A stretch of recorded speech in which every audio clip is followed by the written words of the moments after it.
Hey everyone, it's Mysterious Hero here. In this video, we're continuing the main story of Neverness to Everness with the quest, Debt Collector. What starts with investigating a mysterious puppet quickly turns into one of the most dangerous encounters so far, as we enter a strange anomaly and uncover the truth behind the Constantine family. Along the way, we'll face off against the terrifying Debt Collector, a fast and aggressive boss with sweeping attacks, rapid attacks, and multiple phases that only get harder the longer the fight goes on. And that's not all, because we'll also battle Zankou, a powerful enemy capable of devastating close-range attacks and sudden bursts of speed that can completely turn the fight around. This quest is packed with mystery, intense combat, and some of the toughest battles we've seen yet. So as always, this is a full gameplay walkthrough.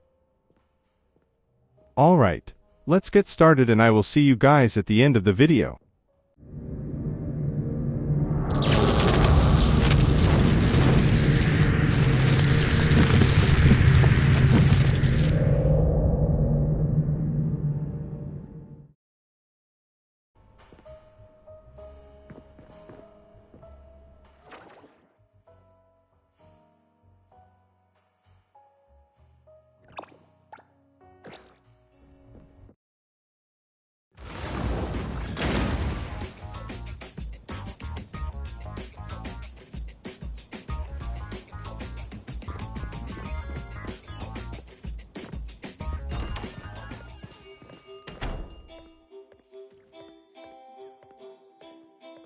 The bookshelf bracket is coming loose.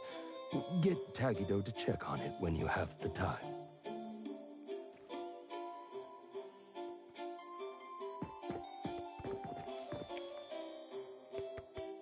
Morning, Appraiser! Look here. Is this package yours? It's not mine. Tagido says it's not his either. Oops! We made fun of Tagido for nothing. Not his, not mine, not Sakiri's, not Adler's. Whose is this? It's taking up a lot of space. Some new antique? I don't think it's part of Hotori's collection. Huh? Wait, what's going on? About half an hour ago, when I returned to the shop, I saw a courier making a delivery. The package wasn't addressed to any person, just a bone antique shop. I saw that she was in a hurry, so I simply gave my signature for the package. I may have made a mistake. Maybe Kiromaru learned how to shop online? Wait, check this out on Bagel. Oh, what is it? Let me see! Mysterious puppets and hetero. Performance art or terrible omen? Wait, doesn't this look just like the one in our shop? Are they from the same collection? What's going on? Seems that similar puppets appeared overnight in populated areas throughout Hetero. There are 5 of them so far.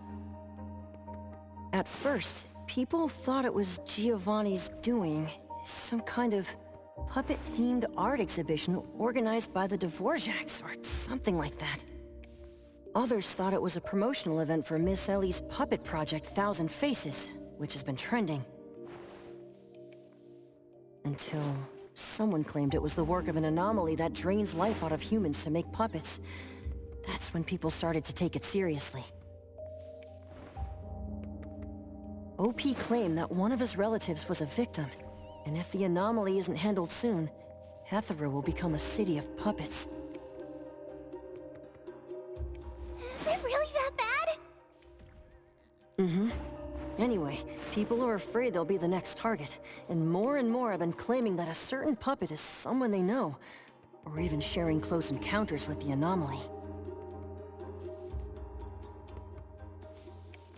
BAC has stepped in and urged citizens to exercise judgment, refrain from spreading rumors, and share relevant information to help the investigation. So, the one our shop received is the 6th puppet? Wait, was the puppet still human not long ago? Maybe it's better to get JTF involved. I'll contact the Bureau. Can't even chill this morning. Not all of us can skip beauty sleep and still be beautiful like that woman.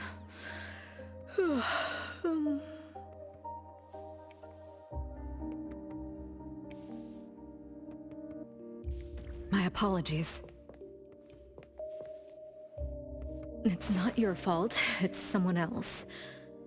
Forget it.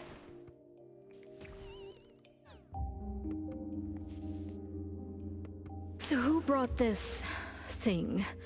Take it away, dump it, I don't care. Don't let it mess with the shop's feng shui. We got you covered, boss. JTF will be right here.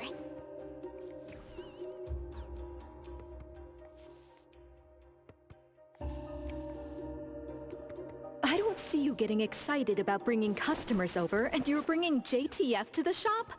You kids better not have stirred up trouble again. Here's what happened.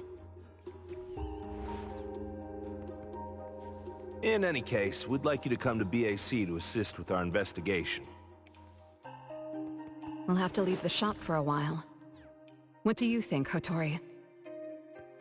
Well, the business of the BAC matters more than ours, so we'll comply. But the BAC will compensate for missed working hours for Precious, Daff, and me. Why am I included? Of course. The BAC will provide reasonable compensation for losses incurred from taking up your time. Boss, I want to come along too. There are no Misties to catch today. The shop isn't closing for the day. Someone needs to handle things until Adler gets back with groceries. Don't blow up the place while I'm gone. All right, you can count on us. Oh. Let's get ready to head out. Make sure you fill The me sooner in. we leave, the sooner we're back. For my nap.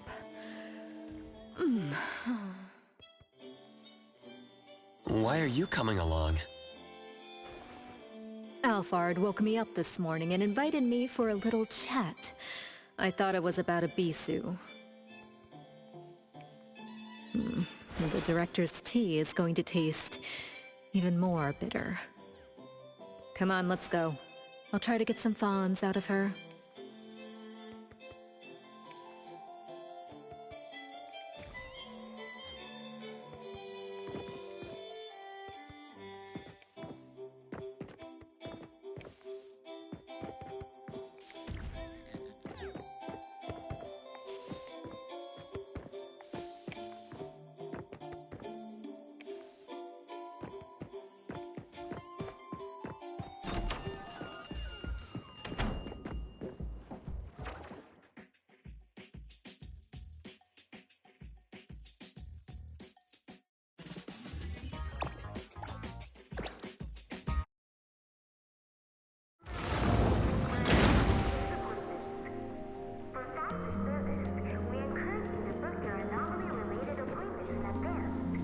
Greetings, everyone from A-Bone. ETD-6 is taking over this case. I'll introduce you to the operation lead in a moment. If Nellie's handling the introductions personally, this must be quite the complicated case. Since there's already online unrest, we decided to assign a team specializing in anomaly crimes and meme anomalies. Anomaly crimes? Those refer to human criminal incidents that involve the exploitation of anomaly characteristics, or espers. So the Bureau suspects that this isn't the work of anomalies alone. There are more and more divisions in the Enforcement Tactical Division nowadays. The puppet from A-Bone has been transferred to TempCon. Please follow me.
After so many years, the Bureau's shabby elevator is still so slow. Why wouldn't Alphard spend her budget to upgrade it? She hired so many new employees. Indeed. There have been many new hires after you left ETD. This is awkward.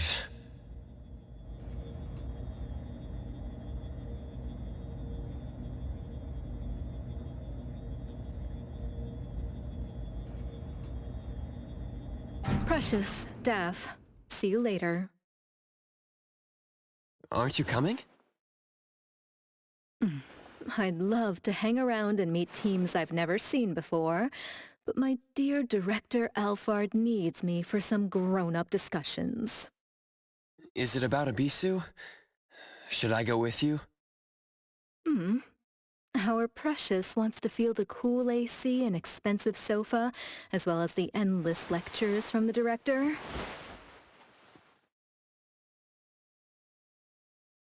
She only asked for me, but I'm sure she wouldn't mind another one, especially one who's such a good kid.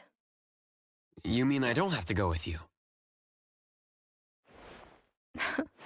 Don't worry. The containment level needs your expertise more. Next time there's a chance, I still won't drag you along to suffer. When you're done with your work, just head back. Don't wait for me. I just hope today's parent-teacher conference doesn't set a new record for length.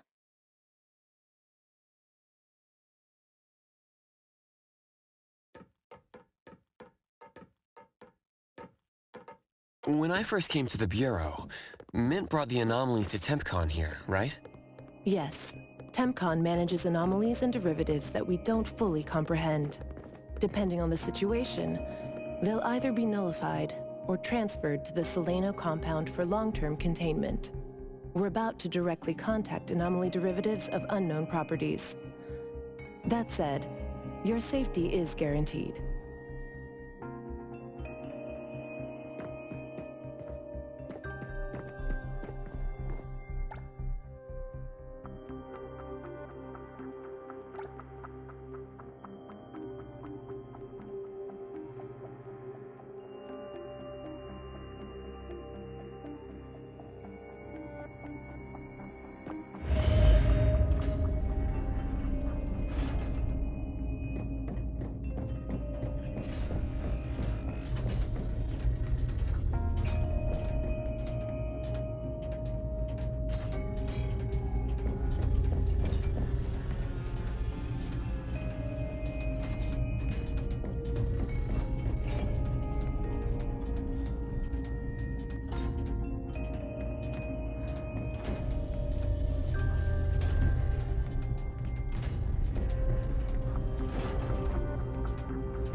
Allow me to introduce our guests. These are Anomaly Hunters from A-Bone Antique Shop, Daffodil, who witnessed the suspect in the puppetization case, and the Appraiser, who has keen perception of anomalies. This is Chaos from ETD-6. Hi there. This is Lavinia, an operative from the Egosh Court. We'll be relying on the court's support for intel related to unknown anomalies. Blackbird was unable to attend today's meeting in person, so I'll be covering for her. Greetings to the people of A-Bone. Greetings. Now that everyone's here, let's get started. Who received the package? Tell us what happened. It was around 7:30 in the morning. I saw the delivery person place the package at the shop entrance. She approached me for my signature, saying she was in a hurry for the next delivery. I did not think too much at the time, so I signed and took it into the shop. But looking back now, the whole thing was pretty strange. The package was marked fragile, and the delivery person told me to handle it carefully. But the packaging was flimsy. Do you remember what the delivery person looked like? A young woman, not particularly tall. Short hair, in a Cool Express uniform. I didn't get a good look at her face, since her baseball cap was in the way. Huh. Curious. From the package to the delivery person, everything was fake. According to our investigation of the Cool Express in Bridge Crossings, the delivery person responsible for Hankaku Street does not match Daffodil's description, and their work records show no irregularities. The shipping records from the package center also show no fragile items being delivered to A-Bone.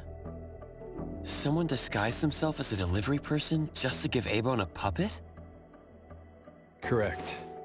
The question is, why would anyone do this? Considering this may involve matters affecting A-Bone's interests, I'd like to consult with both of you. We also don't have any leads. Sorry to interrupt. I was thinking, what if this person wanted the appraiser's help? A puppet that allegedly was transformed from a human, wouldn't it retain traces of an anomaly? If that's the case, shouldn't a client have come forward to explain the situation? Even without a client, what harm is there in examining a gift at your doorstep? Can I take a look at it? Please, go ahead.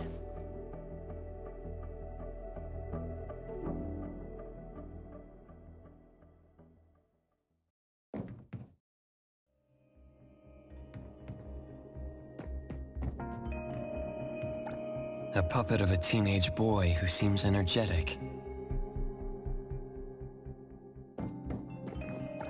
A puppet of a young woman with a gentle expression.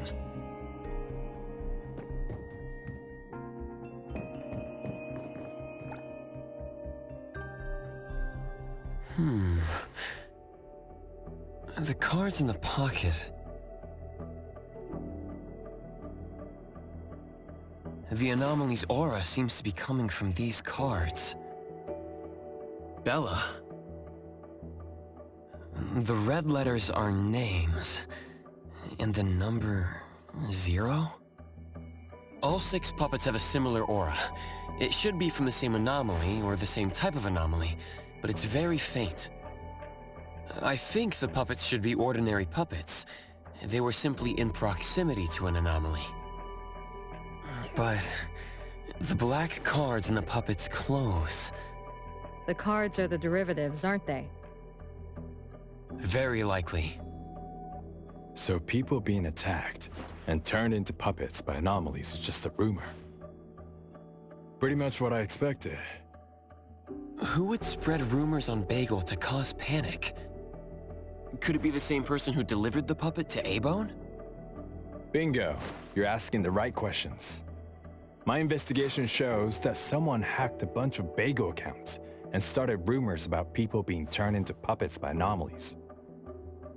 This is starting to affect the citizens of Hathero. Take me for example. I have a neighbor who never misses her daily dog walks, rain or shine, but she's scared of getting caught by the anomaly and began to ask me to run errands. Who's ever out there watching and laughing at us right now, feel free to pop champagne. In any case, we can conclude that someone is spreading rumors. But I'm afraid clearing this up won't be easy. We can only explain the truth to the public after we contain or nullify this anomaly, and only then can we completely quell the rumors and eliminate their harmful effects. We have 2 important leads. First, the puppet was delivered to A-Bone by a fake delivery person. However, neither of you know anything about her, so we'll have to set that aside. At least we're on the right track.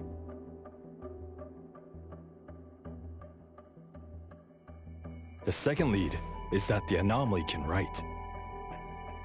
In my experience, this is quite rare. I wonder if the Egosh court has any records of such anomalies. Could you help us interpret it? Unfortunately, we haven't found any matching anomalies in accessible records.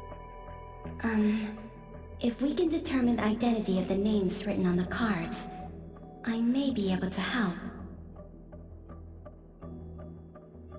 I should be able to glimpse at their fate through divination and understand what they've been through. Chaos, consider this. If anyone received a black card from the Anomaly, you are welcome to bring them to the witch's house for divination. Understood. If anyone from A-Bone discovers new leads, please contact BAC as soon as you can. We will look out for more leads. Very well, let's adjourn. Thank you very much for your assistance.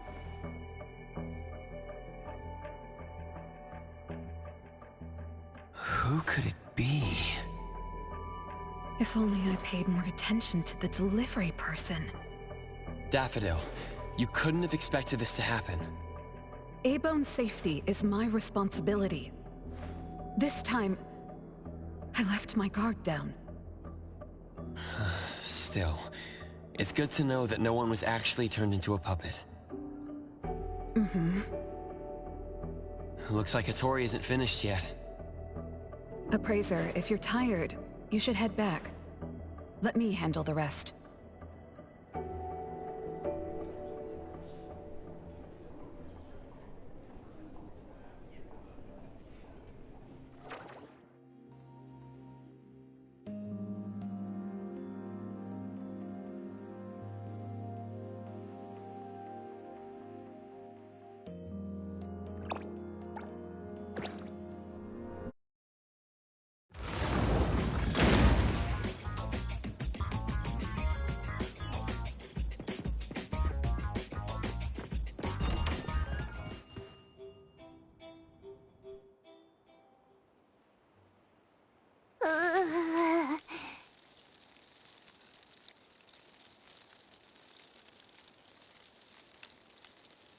Natalie, are you okay? One last spot. Alright! Natalie's special training of watering flowers and horse dance complete! Watering flowers in horse dance? I'm learning from my master. Integrate every bit of training into daily life, using the weight of the watering can to increase the training intensity. How's that? Pretty clever, right? Oh. I water flowers like a normal person. Exactly! To Master, this is just normal. My training isn't good enough yet. That's why I keep wobbling around. Just you wait and see how much I improve, Master! Of course. Thanks to Daffodil and Natalie, the flowers and plants are looking better. I'll take care of pruning from here. Alright. Delicate work like that really is best left to the old man. Oh, by the way, how did that thing from yesterday turn out? Any updates? We couldn't get anything out of Cool Express. The manager even said that they're going to avoid hiring temps for a while. There goes one of my reliable side gigs. The Colucci's funds are running low. Oh, why do you think they're sending puppets to our place in A-Bone? Could it be the Anomaly is challenging the Colucci's? Was the puppet sent to deliver some kind of message? What message could that be? Like a coded message in Sin City Chronicles. This is some kind of hint. The hint is something that I, BG Daime, should definitely be able to figure out. If that's the case, shouldn't the recipient be you? You're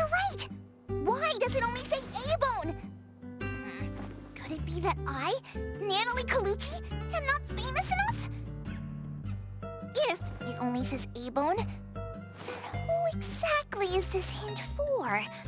Or could it be meant for all of us? We have a guest. Hello? Is this A-Bone? Are you Anomaly Hunters? Welcome to A-Bone. You must be here for an Anomaly commission. Yes. What do I need to do? Do I sign a contract? Do I have to sign up for something? Ah, this must be your first time seeking help from Anomaly Hunters. Don't worry. Please, have a seat. These are A-Bone's finest Anomaly Hunters. Feel free to share with them any troubles you have. I'll make some tea for you. Please, wait a moment. Okay. Sorry, I don't know how this works. If you don't mind, let us ask you some questions. That way we can help you figure out what you need. Okay, leave it to me. So, have you encountered anything strange recently? What should I call you? Renee is good enough. I think.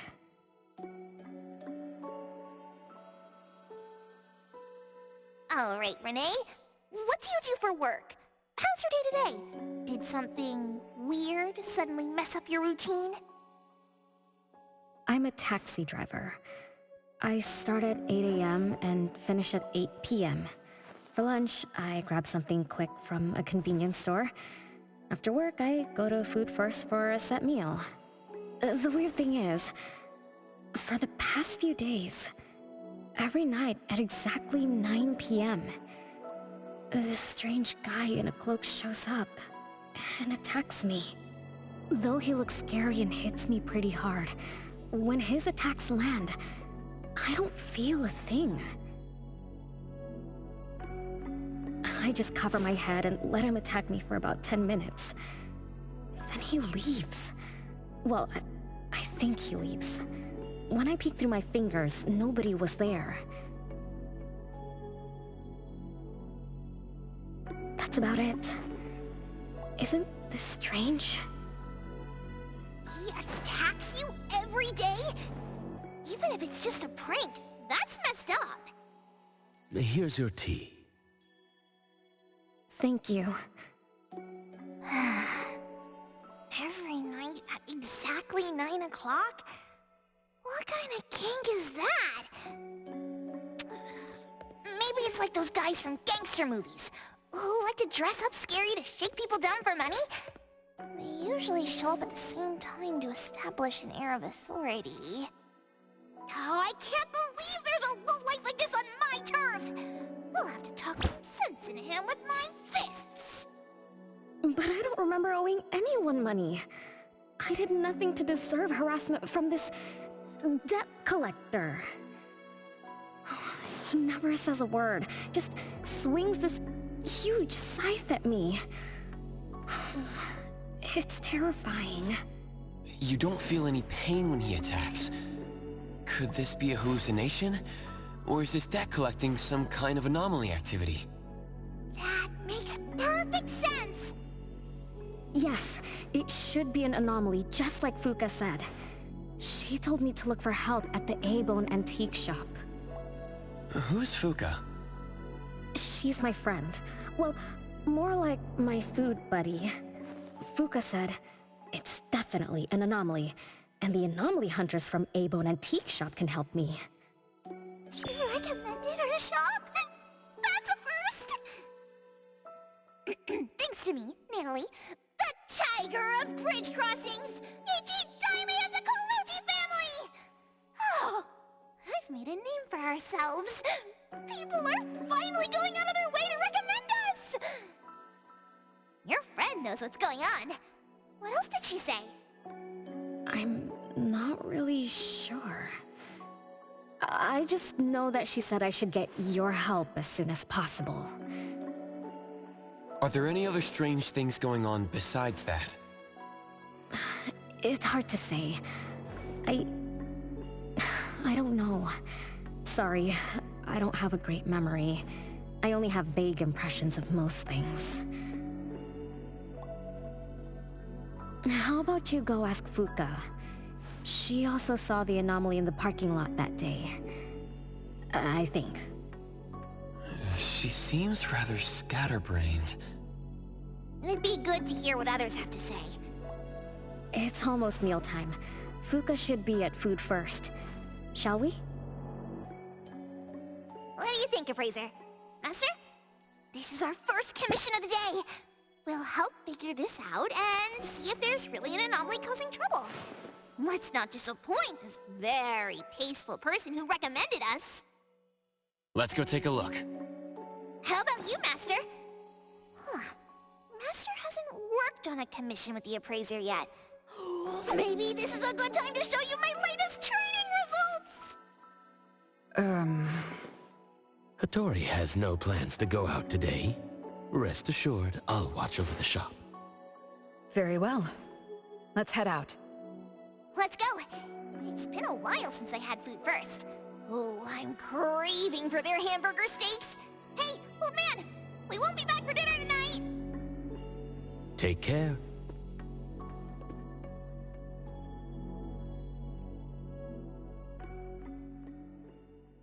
One of these books is an anomaly. You can tell.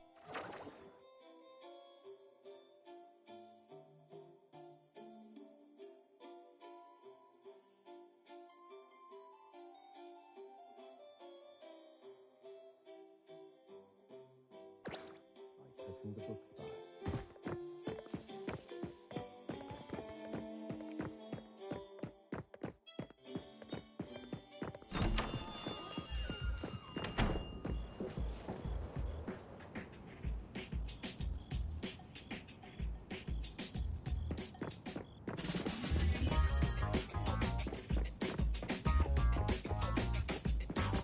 Come on.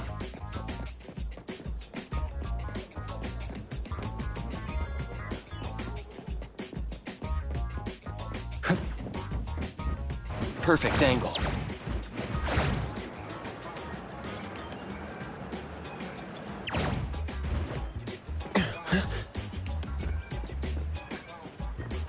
I'll handle this part.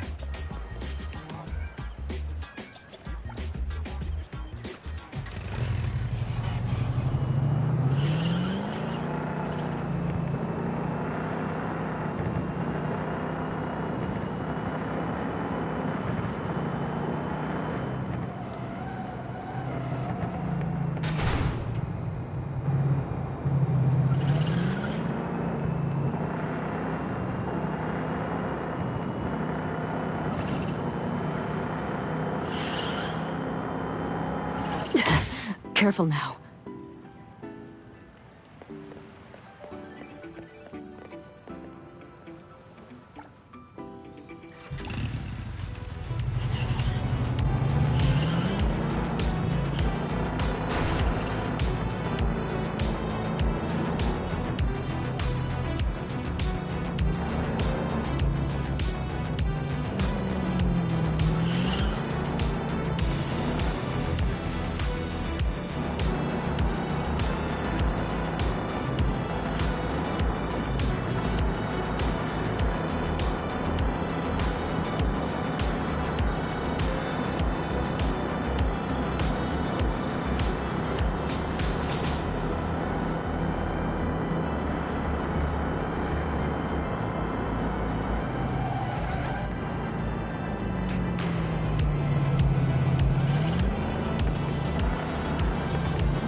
I will see through the Nexus.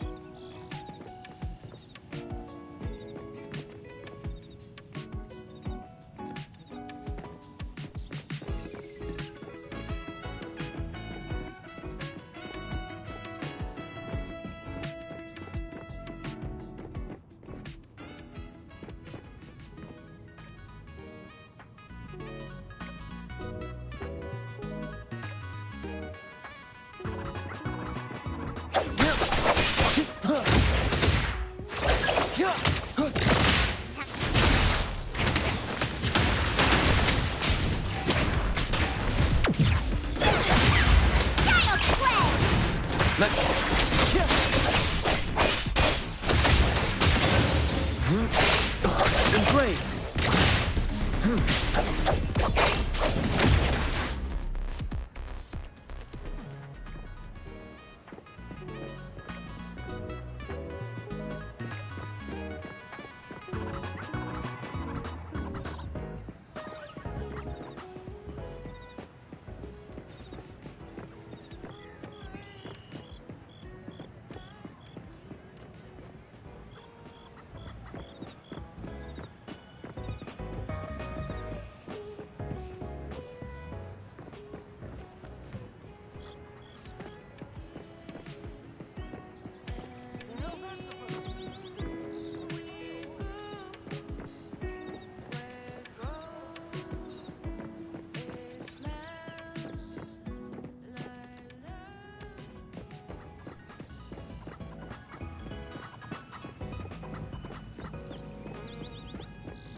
You're later than usual, little Renee. Sorry for keeping you waiting. I'm sorry. I had something to do. No need to apologize. Your matters are more important. Are you Anomaly hunters from A-Bone? That's right! The A-Bone detectives are back in action! I am Natalie Colucci, H.E. Diamond of the Coluccis from Bridge Crossings! This one is the core of our family, the Appraiser! And this here is... It's been a while, Daffodil. Well, you already know Master? Your master helped our family solve quite a few troubles in the past. Mother still can't stop talking about Daffodil's moves. Oh, no wonder you recommended us to Renee. Master's commissions always get perfect reviews. Sorry, I don't quite remember. It was probably back when the shop first opened, right? After all, we have monopoly on all Anomaly commissions now. Fuka, we'd like to ask about the strange thing happening to Renee. Can you tell us about it? Of course. Let's sit down and talk.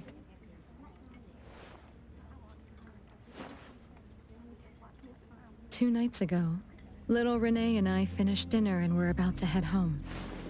She offered to give me a ride, so we walked to the parking lot together. That's when we encountered this cloaked person. Cloaked person? Didn't little Renee tell you about it? The anomaly she saw was a strange figure that looked like someone wearing a cloak. Oh, did I really say that? You little scatterbrain, forgetting what you said again. I'm sorry, No need to apologize. But to be honest, I don't know what this so-called cloaked person actually looks like. You don't know? Weren't you there? I was. Renee was walking me to her car, but halfway there, she suddenly crouched down, trembling all over, looking panicked like she was hiding from someone. I asked her what was wrong, but she couldn't answer. She just kept muttering things like, "Don't hit me." Nobody else was around, let alone anyone hitting her. So you didn't actually see the anomaly attack Renee? I did see her curled up on the ground, but I definitely didn't see the cloaked person she described. After about 10 minutes, The kiddo just stood up and asked me to follow her to the car, acting like nothing had happened. Isn't that strange? Are you sure this isn't some hallucination? Like, maybe she ate some weird shroom at dinner or something? I thought she was hallucinating at first, but on the way home, she told me that this weird thing happens every night at 9 p.m. It didn't sound like she was lying. Not a hallucination, only she can see it. Harasses her every night at the same time. With something this bizarre, it's gotta be an anomaly causing trouble.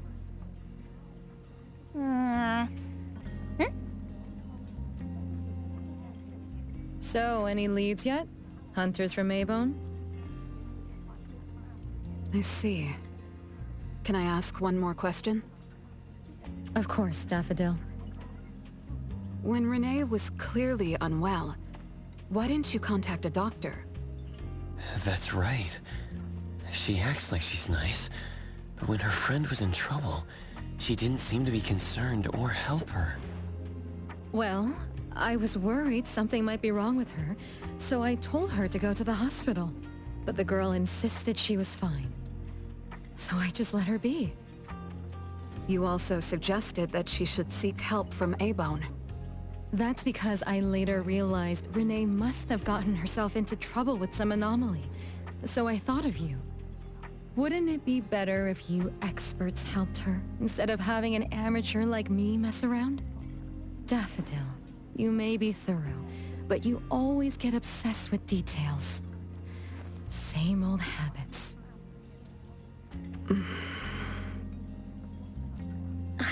I'm the one who told Fuka that I was okay. Really, I'm fine. It didn't hurt at all. It's just that the anomaly was scary. Thanks to Fuka for explaining everything that happened. I'm not so good at that.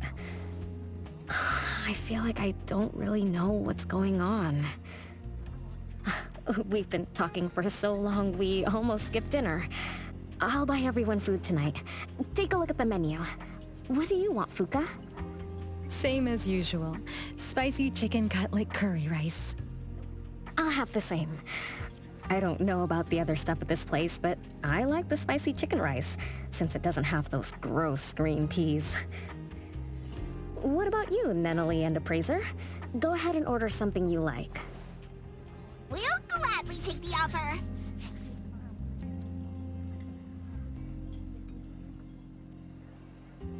It's 2 minutes before 9 o'clock. According to Renee, the anomaly will appear in the parking lot right on time. I wonder if we'll get to see that cloaked person show up to collect debts. From what Fuka said, not everyone can see it, right? Or maybe ordinary people can't see it? It might not be a weirdo in a cloak either. After all, she's a bit scatterbrained. She could have gotten it wrong. There are many anomaly hunters here to protect you today. No need to be afraid. Thank you. You always take care of me. Then I'll walk ahead. I'll show up soon.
Leave it to me.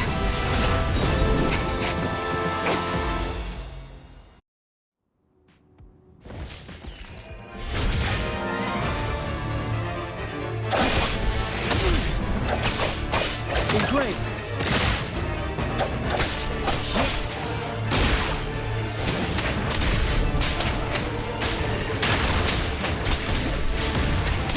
Just it.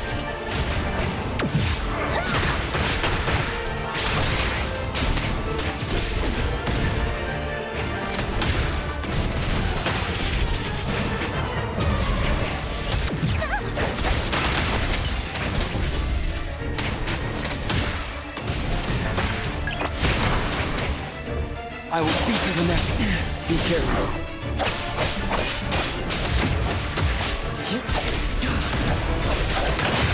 Divide. Like zero.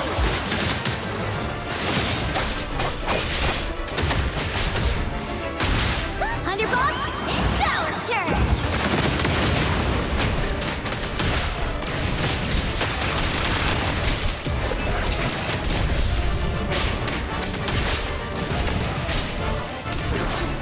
Nice work. Judgment. No problem. Just a scratch. What you see is an illusion.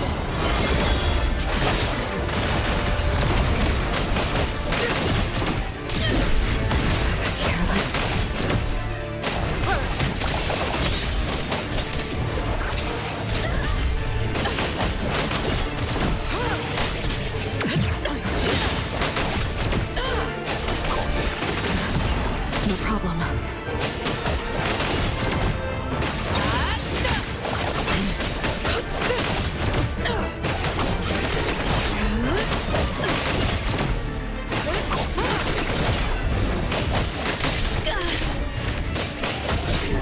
Nowhere to hide.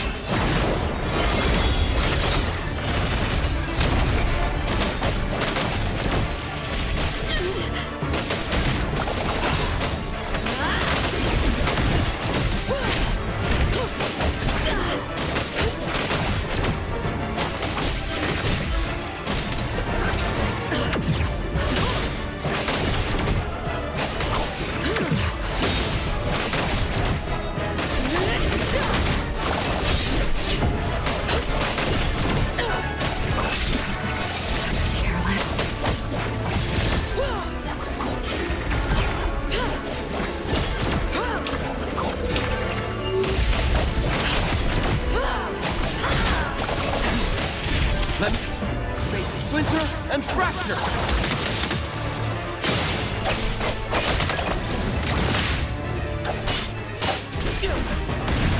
Covered. Everyone, follow my command. Just a tickle. No hurry from behind.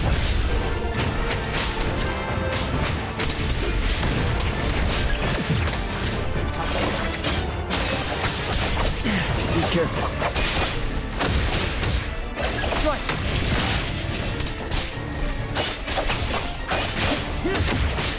Divide. Like zero.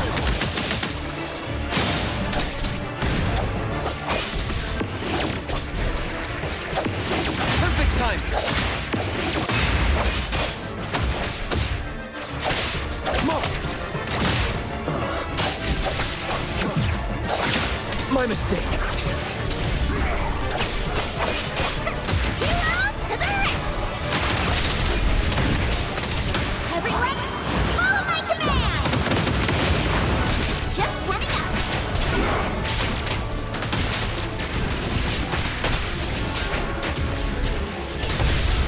Just a tickle.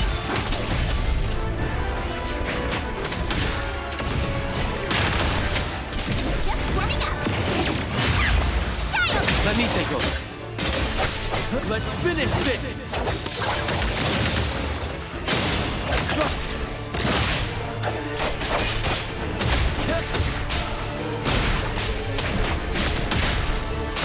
I will see through the Nexus.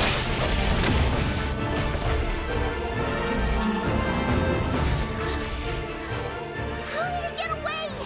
Oh, don't tell me I'm getting rusty!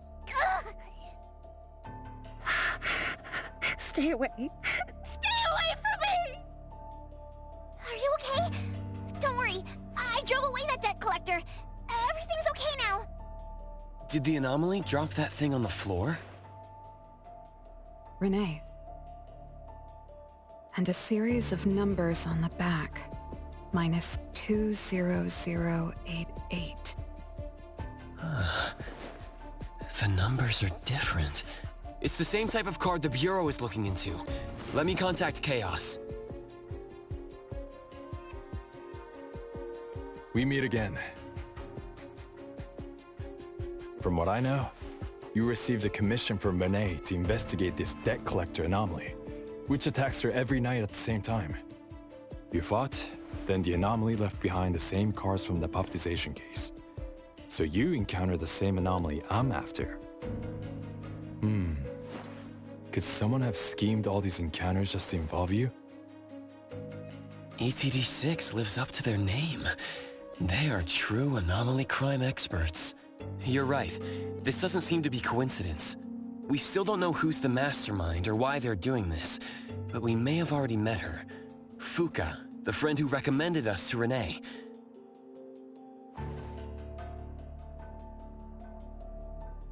Wait, she was here just a moment ago. She's already gone. What did she say? She recommended A-Bone because Daffodil had handled her mother's commission before, which left an impression. Daffodil. Daffodil. So it's Daffodil again. Interesting. Thanks for the information. We should make a trip to the witch's house.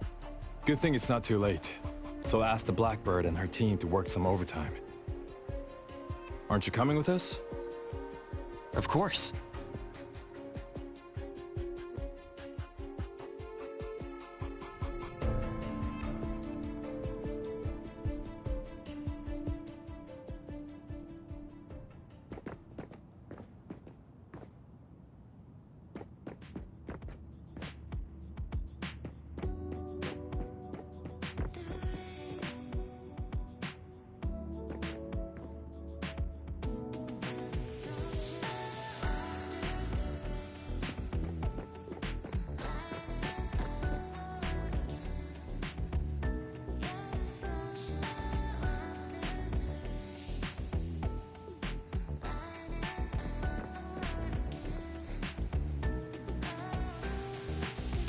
I'll handle this part.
careful now.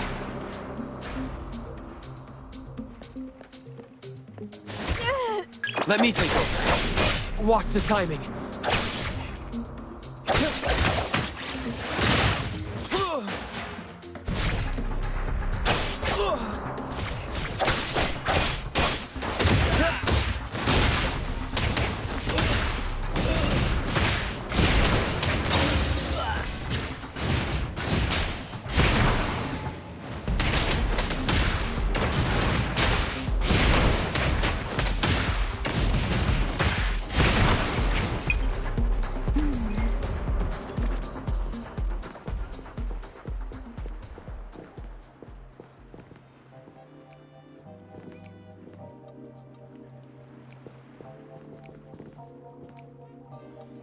Stick to the plan.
I will see through the Nexus.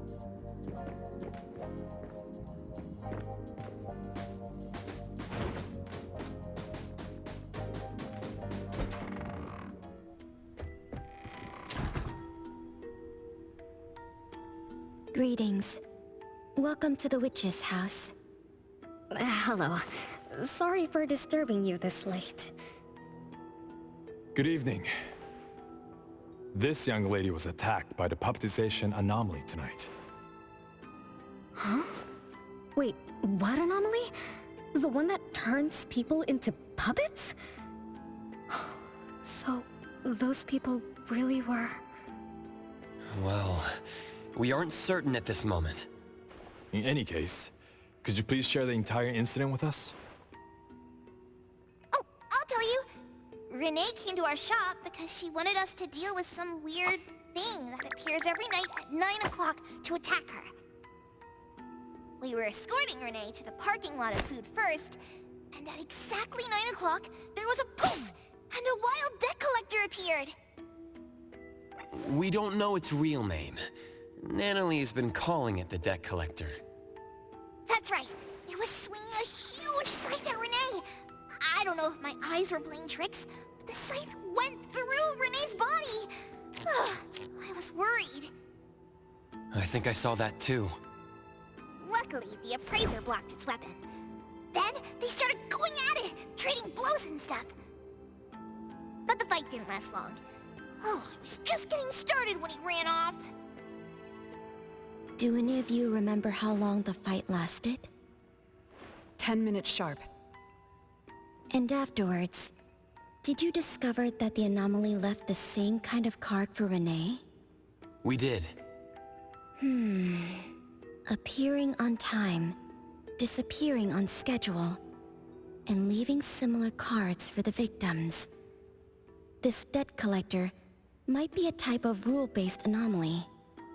Rule-based anomalies usually follow predictable patterns. They also have a complete set of rules in their domains.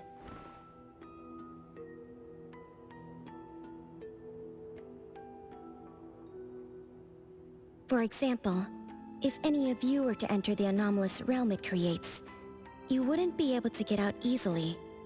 Instead, you'd have to follow its rules. Some rule-based anomalies symbolize rules themselves. You can think of them as the manifestation of rules. Others have some kind of goal. In such cases, nullification is extremely difficult, and conventional containment methods have proved ineffective. No wonder it got away. Is Abisu's security anomaly also a rule-based one? Nantani is its name, right? It is. So, the key is to understand the rules and master them before we can nullify or use them to our advantage. And someone beat us to it. Figured out the debt collector's rules, set up the whole thing. The next questions are, why target Renee? And what do the numbers on Renee's card mean? Why is the message left for Renee different from the others? Another annoying puzzle. If only Nietzsche were here. I could do a divination for Renee. Maybe we can find something.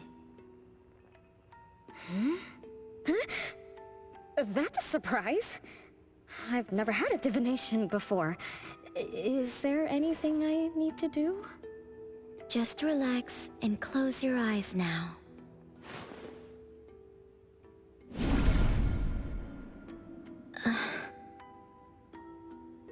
Oh, lost child of fate. Your tomorrow is trapped in blankness. Wait, what? What trap? What blankness? I thought divination is about tomorrow being lucky or a sunny day. Oh. Your fate is rather unusual. I'm afraid I can't give you further interpretations. But I once performed a divination for another woman with the same result. You might share similar fates. Her name was Dolores, head of the Constantine family. She was tired of her life, saying she was never truly alive. Yesterday, today, tomorrow, each day was equally empty and void of meaning. I think that was because she lived for far too long. Uh-huh. She lived for a very, very long time? They say that Lady Dolores is an immortal with eternal youth. That she made a deal with the devil for unlimited lifespan at a huge price. However, eternal life can be a curse, and the Constantine family met their demise decades ago. That was when most people didn't know about anomalies. People simply believed in curses. From what we know now, she was either a long-lived Esper, or she made a contract with an anomaly. Lady Dolores told me that she is one without heart, which is the truth about the curse of immortality. No heart, no bonds, no attachments. Alone, her memories of the past grew dim through the years. Neither does she pay attention to anything happening around her. All she had was a numb void. But she still yearned for lasting companionship and loyalty. So she sought divination from me to find a way to change things. Perhaps because her future extended indefinitely, with no end in sight. All I could see was blankness. Were you able to help her make a change? If I remember correctly, I told her, if you want something, you must first give. I'm not sure if this helped her, but I remember her face when she left. She seemed more at ease. Both that lady's divination and mine resulted in blankness. Maybe that advice applies to me too? It's just a reference.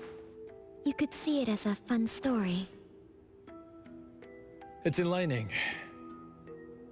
But it doesn't help much with the issue at hand. It's getting late. Let's call it a night. Thanks for all your help.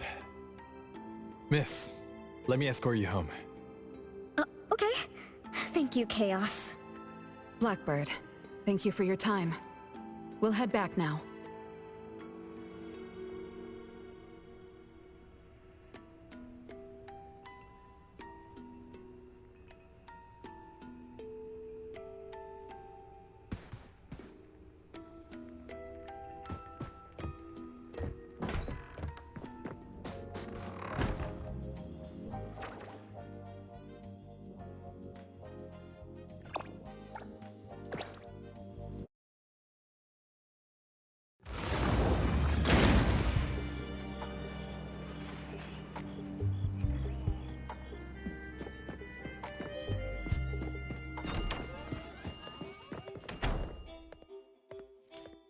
Whoa!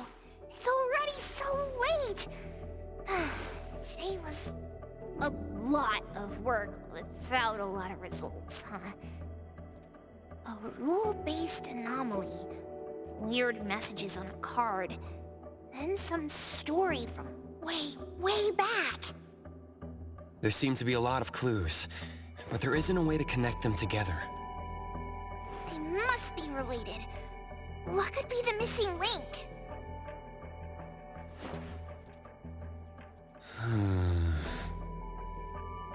Let's call it a night. It's getting late. You two should get some rest. Oh, man. After running around so much today, getting home, relaxing for a bit, and now that Master mentions it, ugh, sleepiness just hits you like a truck. Good night, Master. Good night, Appraiser. Good night, everyone. I apologize, but bedtime is going to have to wait. Is there an emergency? The debt collector left me another message. I found this in Renee's mailbox. Isn't this the card from last night? That Anomaly is back again? Appraiser, take a look at this. Renee's name and an address? It looks like an ordinary card. Did someone try to copy the card's style? They need to have seen the original to make such a convincing copy. That narrows down our suspects. You mean Fuka, who witnessed our battle with the debt collector last night? And the person who delivered the puppet. Don't you think they're working together? They sent Renee a formal invitation and are waiting for us at the old Constantine family estate.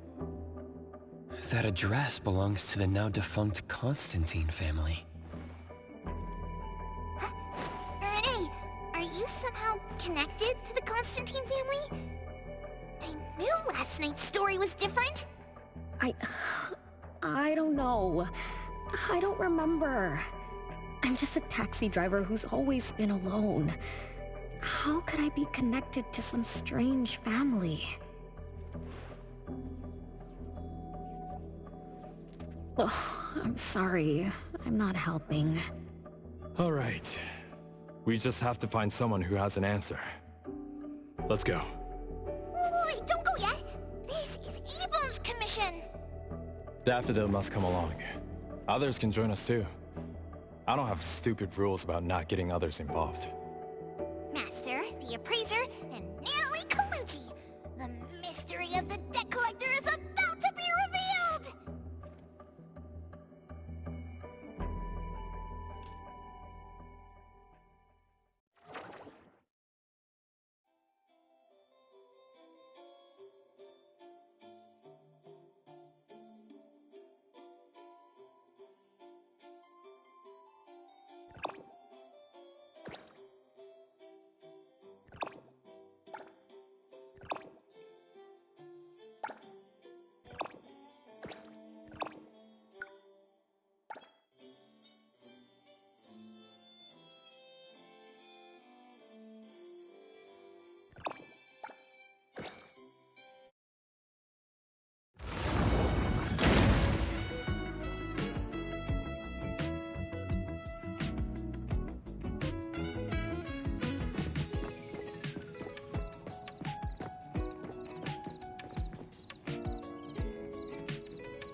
I'll handle this part.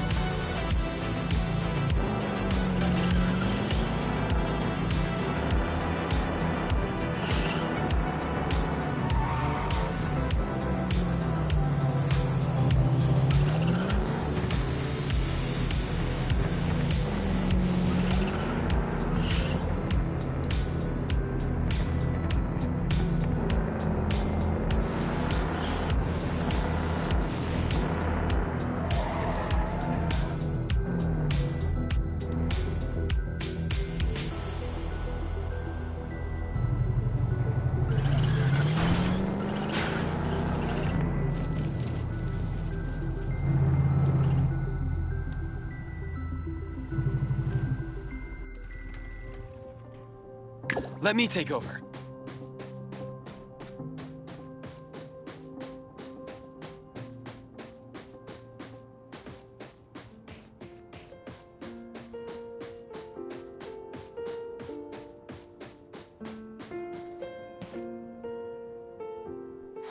There's nothing here except for some skinny crooked tree. How is there nothing else? Was there really a big mansion here before? It's a cherry blossom tree. I didn't notice before, but wow. It's grown so tall already. The branches might be thin, but they're sturdy. Anomaly, do you want to climb it? Me? Climb the tree? Now? Let me see if there's a good angle to climb. It's been a while. I'm not sure if I can do it. Or maybe it's because I was smaller when I was a kid. I could just hop and reach the top. But now... maybe it's better not to try. Why are you all looking at me? I'm sorry. My bad. This isn't the time to be fooling around. Let's have a climbing competition after we solve the mystery. Let's get back to the case. Renee says she's been here before, specifically when she was a kid, and that she used to climb this cherry blossom tree. You are connected to this family after all. Did I just tell you all of that? Yep. You said you climbed this tree when you were a kid. When you were a kid. Back then, I climbed all the way to the top of the tree, wanting to pick the prettiest cherry blossom for my sister. But it was so tall, and I was too scared to climb down the same way. Luckily, someone caught me. Huh? Was it my sister? Or Mom?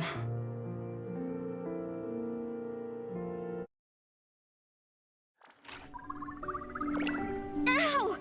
That hurts! Renee! Are you okay? My head hurts.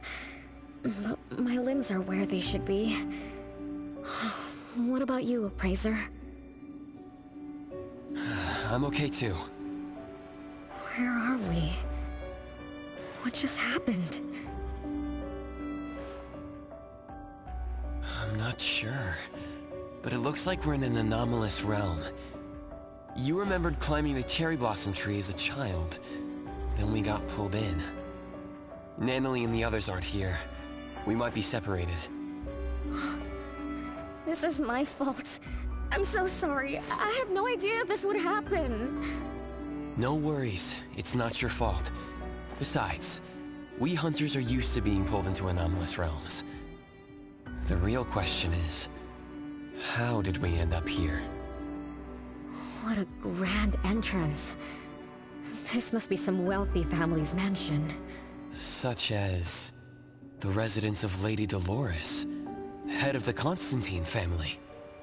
Have we traveled to the past? Not necessarily. Maybe the anomalous realm is simply recreating scenes from the past. Do you recall anything else from when you were a kid? Anything helps. I can't. My brain is still foggy. But I can feel this. Ever since I got here, I've been having a sense of nostalgia. You must be somehow connected to the family. Whoever brought us here knows that. But didn't the Constantines disappear decades ago? That doesn't match up with my age. You're right. What you just remembered was from when you were little. If you can remember more, maybe we can get closer to the truth. I'll do my best. But how do I do that? Well, let's look around. Maybe we can find the key to your memories.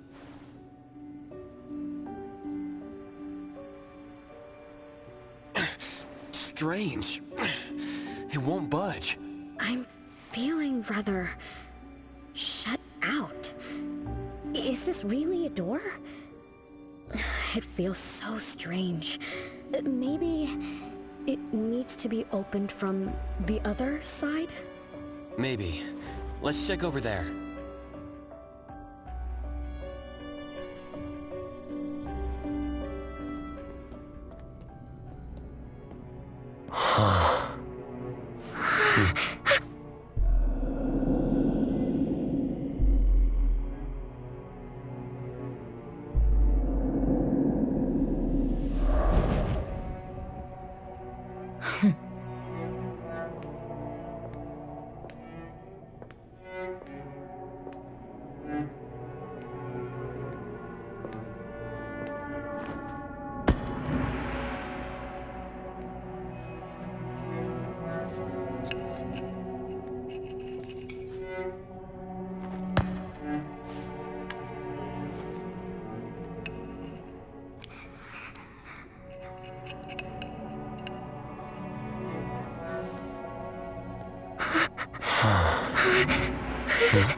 It's you.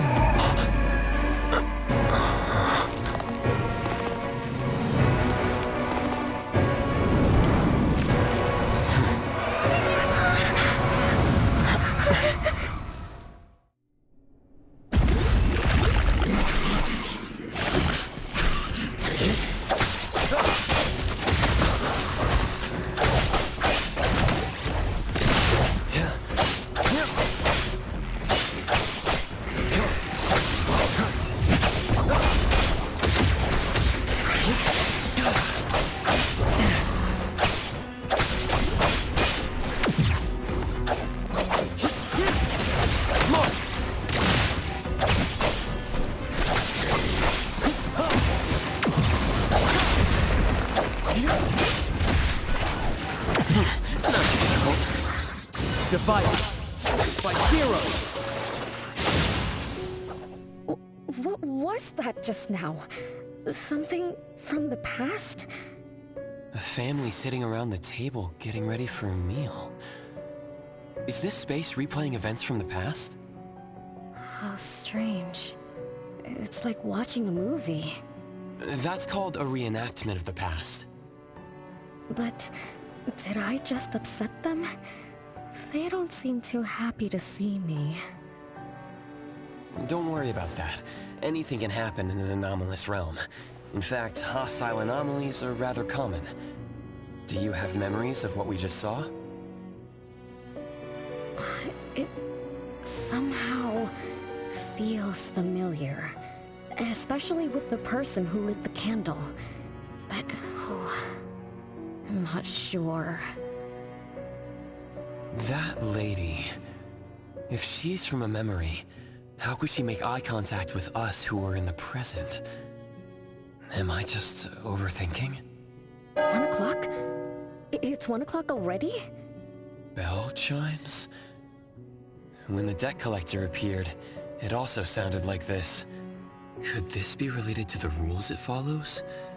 Let's go check the entrance hall.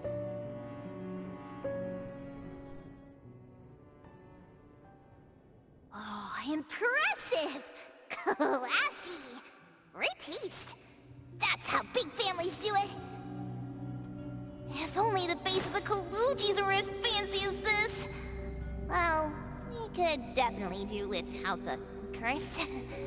Do you think Renee and the appraiser already went ahead of us? Let's go in to investigate. It's best if we regroup as soon as possible. Whoa! This door is so ancient! It's not going to fall apart if I push it, right? An old, ruined mansion that suddenly appeared, long neglected and unmaintained. Could this be how the Constantine family mansion looks now? The desolation we just saw could be an illusion to hide this place. That makes sense. And then Renee dispelled the illusion. She must be part of this family. In other words, the master of the family returns! An old mansion abandoned for decades. I better be careful. I won't be able to pay for damages if I break anything historical. Yeah, we're inside an anomalous realm. Be careful.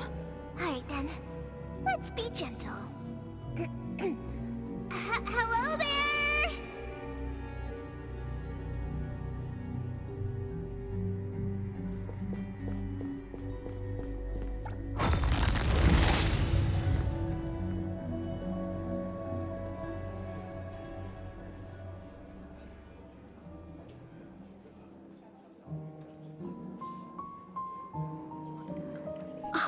It's that lady from before. Excuse me. Sorry. Wait a minute. Were you talking to me?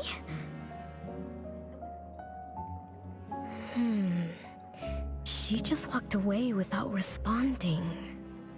I'm so confused. We can talk to people from the past? It's like an interactive movie. No, wait. It's more like a stage play. Maybe we are also on the stage. Are we the audience? Or are we unwitting participants? Let's just say we're on the right track. You could try talking to the one who just lit the candle. Ask about how things are going.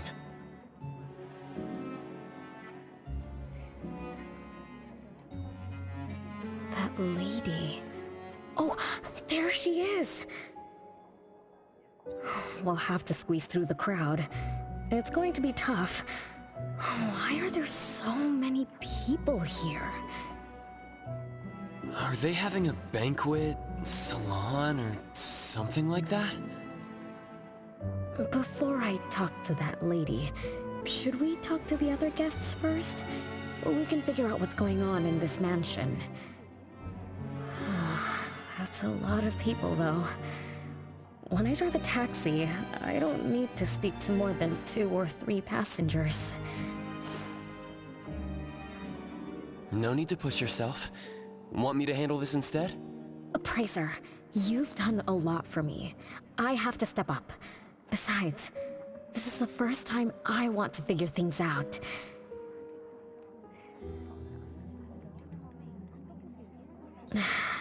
These are probably things I never should have forgotten.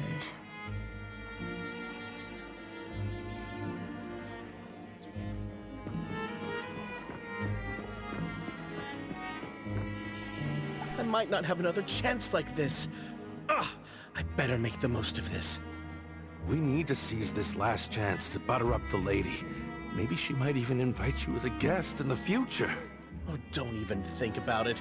Look at all these people. Everyone is trying hard to impress her.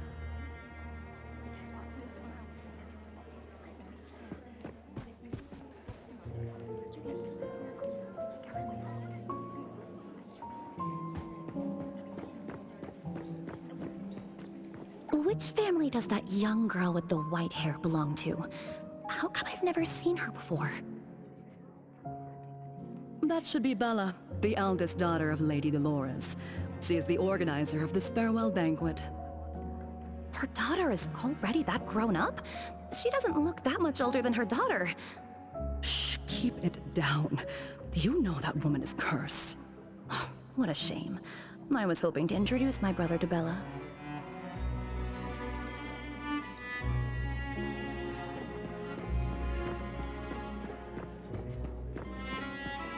The salon has been running just fine.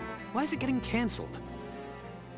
Apparently the lady wants to focus on family affairs, so she's withdrawing from the social circles of the nobility.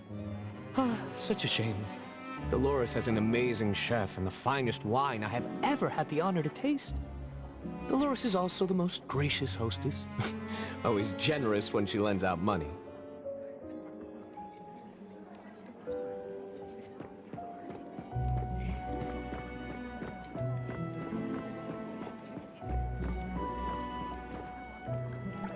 That woman is finally stepping down from the stage. Tut-tut, shamelessly enjoying eternal youth. Just because she had a deal with the devil. Look at this mansion. Look at all these treasures. Who knows how much wealth she's swindled over however long she's been alive. This is my last chance to find her source of immortality. The salon ends at 3 o'clock. Look at what time it is already. What's taking those useless guys so long to make a move? Told you, those so-called exorcists you hired are nothing but frauds. You better give up on your delusions. My brain is getting fried from what the guests are saying. So many conversations. So many faces. So many names. Let me think. Bella. That sounds familiar. Very familiar. Extremely familiar. Oh, that feeling is back again. It's just hearing that name brings up this nostalgia. One of the puppets recovered by the BAC is also called Bella. Can this be a coincidence? What do you think? You said the BAC found cards in the pockets of the puppets, and those cards were similar to the one I got. That means I'm connected to the puppets. By the way, Lady Dolores' daughter, whom we just met, also gave me this feeling of nostalgia. I guess I'm really connected to this strange family.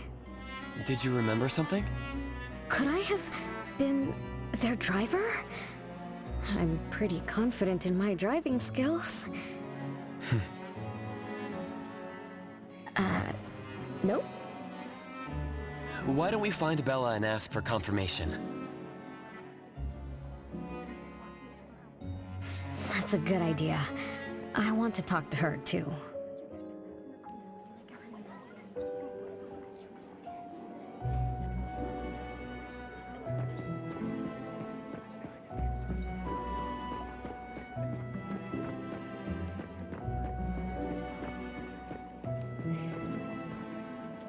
Renee, this isn't a place for kids.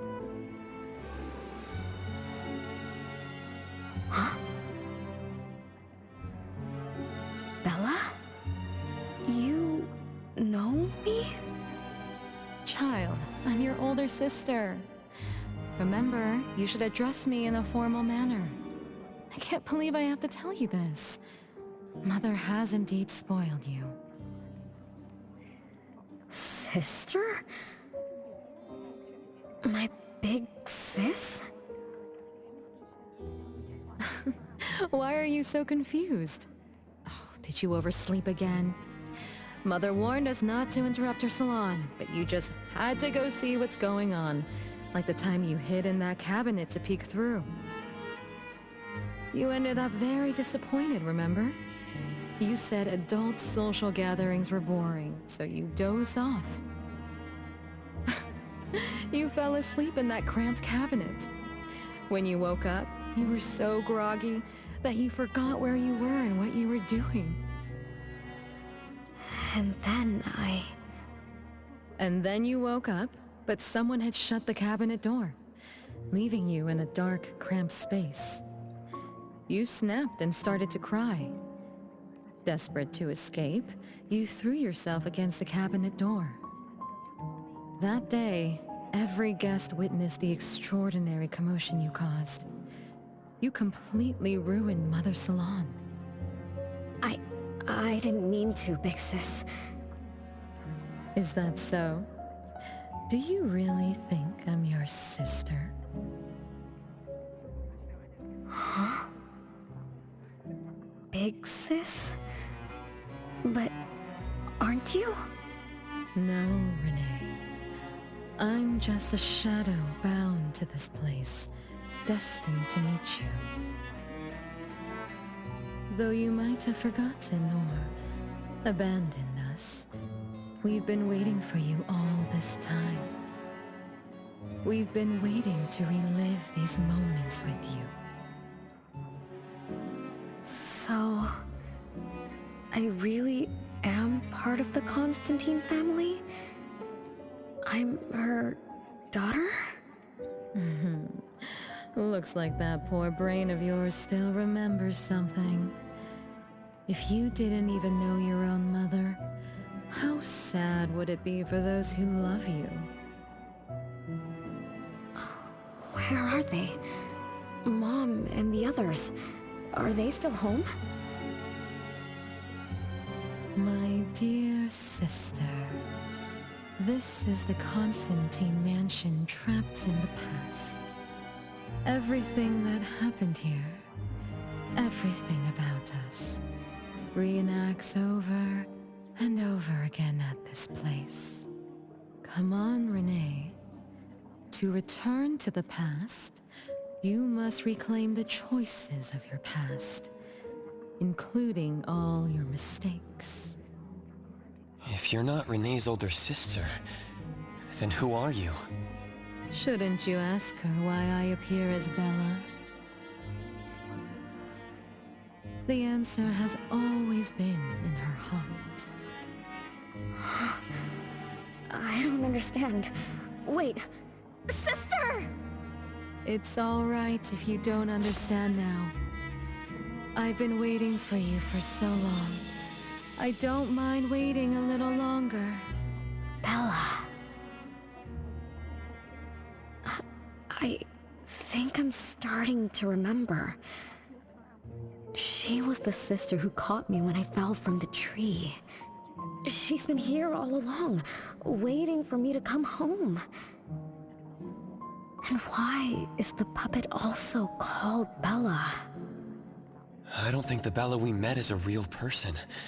Remember how this is an anomalous realm? So she's my sister from the past. Though, I don't understand everything she said. That's what she meant, right?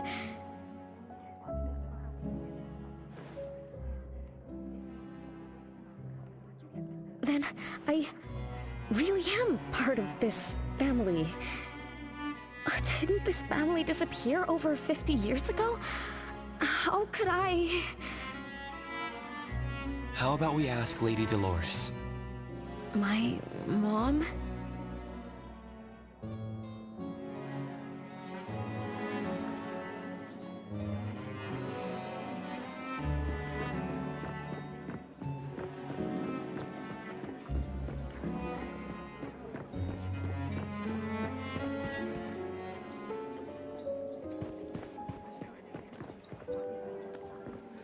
Hello, can I pass through? Excuse me, coming through. Hey, get in line if you want to butter up the missus. Take turns like everyone else. You're not the only ones who need something from her. Dolores is far too kind to you commoners who are uncultured bumpkins with no etiquette. Do I need to remind you about what first come first served means? I don't think we can squeeze through. These guests aren't very friendly. There was one bell chime when we came in. The salon started at 1 o'clock. If this scene closely follows how it played out in the past, they should leave as soon as the salon ends. We should be able to approach Lady Dolores then. Oh, good point. Thanks for coming up with a plan. I couldn't have done this alone. When does the salon end again? It should end at 3 o'clock. So we wait until the clock chimes 3 times.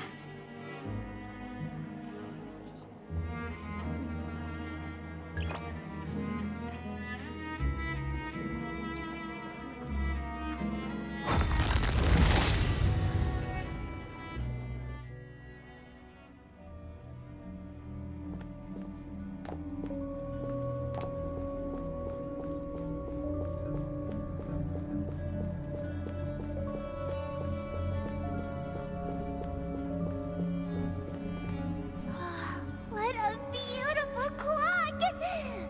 Is this what history feels like? Why is it stuck? Let me fix it. Wait. What's wrong, Master? Is it dangerous? It's best to remain vigilant in anomalous realms, especially with clocks. Oh, right. That debt collector anomaly is also related to clocks. Blackbird once mentioned that rule-based anomalies follow established patterns strictly. It would be a good idea for us to pay close attention to time. Got it, Master. We look around for clocks, watches, and stuff like that. But, I guess I was in a bit of a rush. It doesn't seem it cost anything, though. The debt collector didn't appear this time. Ouch! My ears! Something else showed up. Hey! Watch this!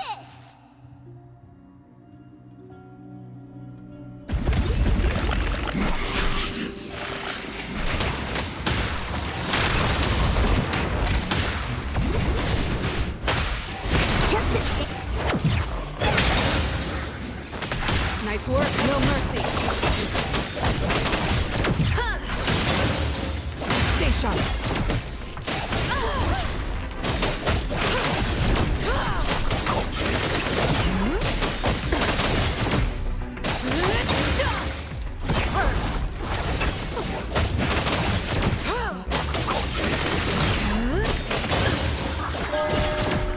It's 3 o'clock now. The debt collector shows up every night at 9 o'clock to attack Renee. Until then, let's try to figure out what rules the debt collector follows.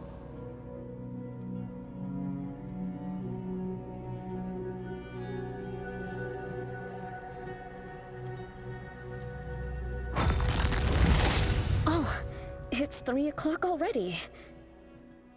As you expected, all of Lady Dolores' guests have left. Whew, I'm going to see Lady Dolores now. Take it easy. Don't be so nervous. I'm here with you. Okay, deep breaths. Deep breaths.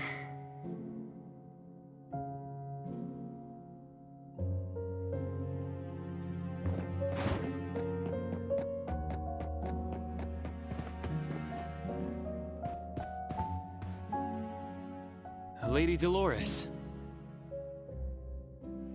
Renee, my dearest little daughter, come here to Mama.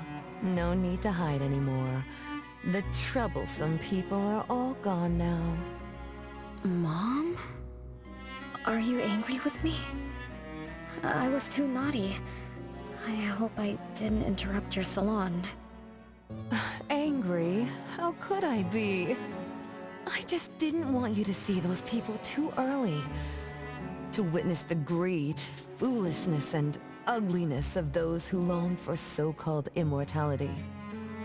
Are you talking about the people who were just around you? My little petal, they must have frightened you. I promise nothing like this will ever happen again. This pathetic charade will soon be over.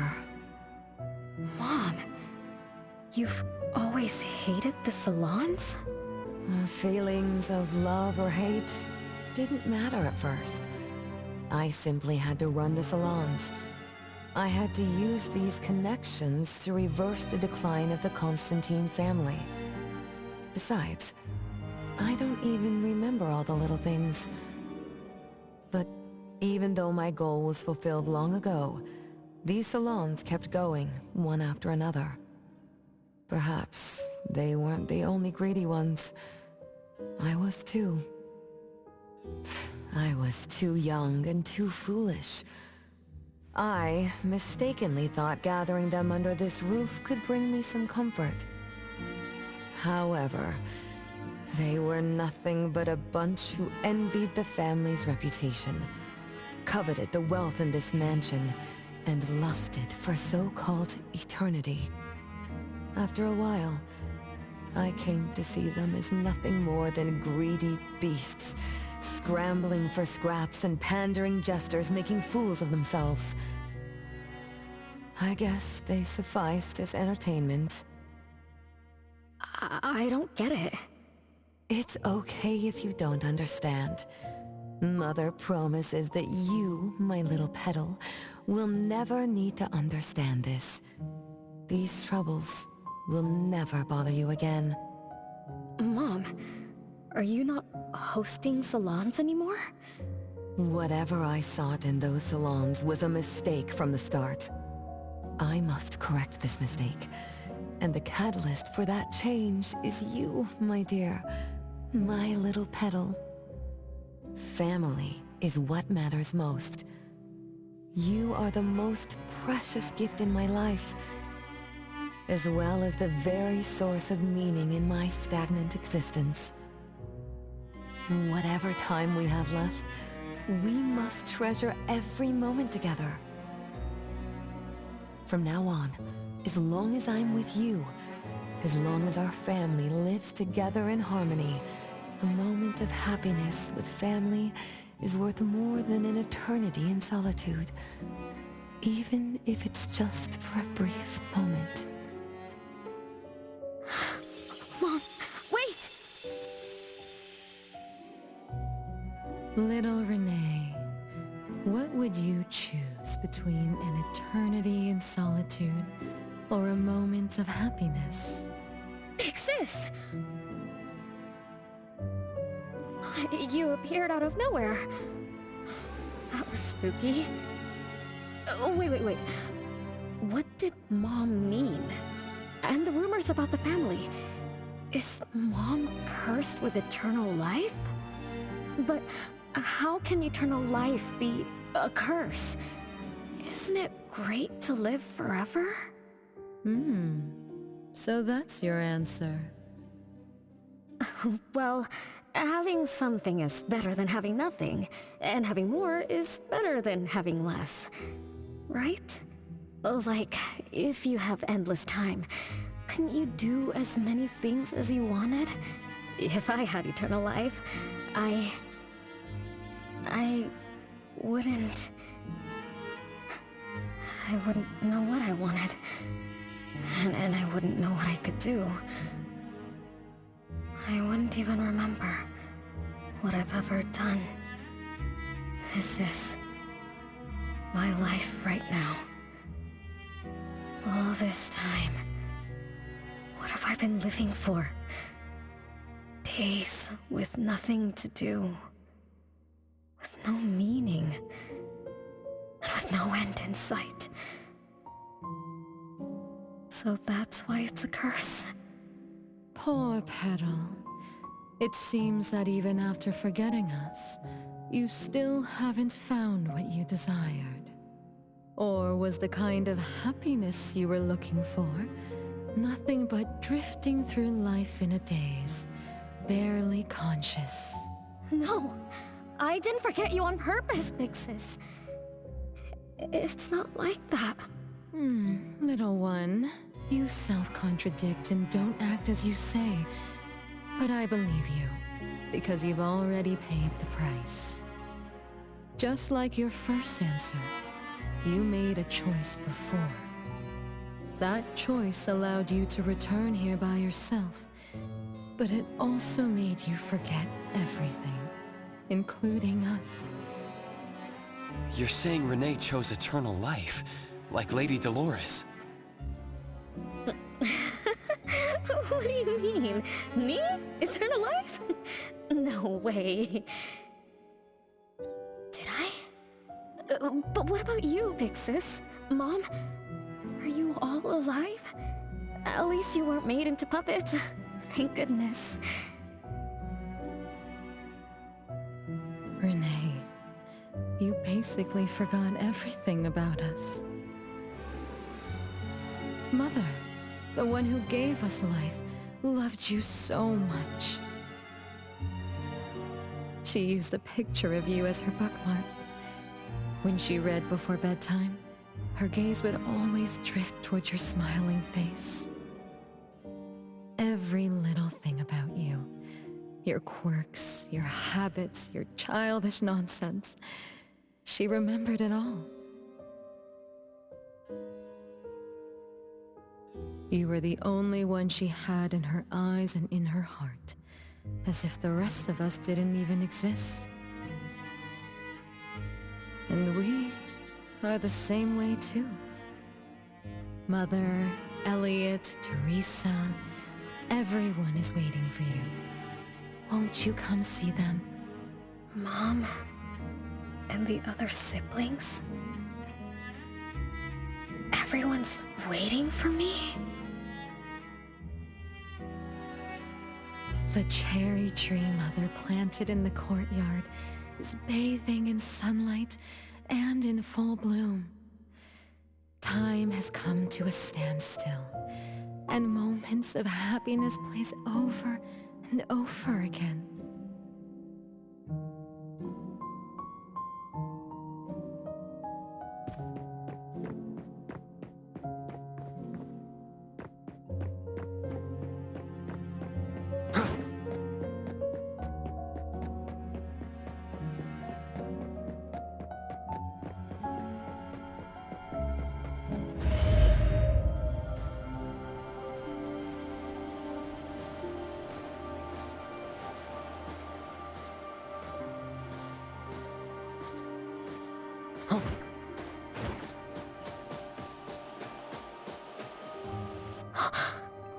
It's the same tree from before.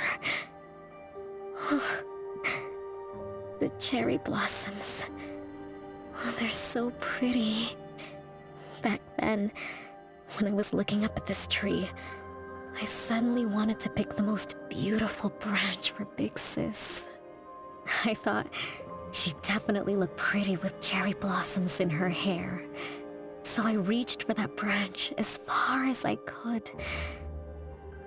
But I lost my grip and fell from the tree. Then... oh, what happened after that?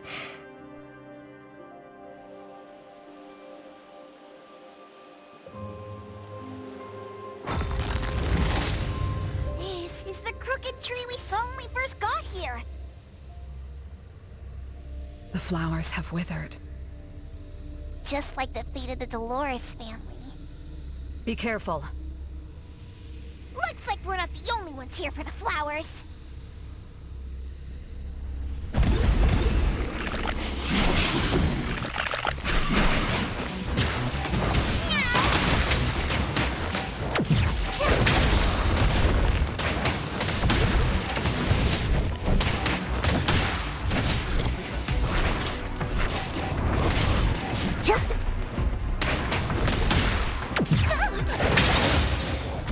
Nice work. Saw it coming.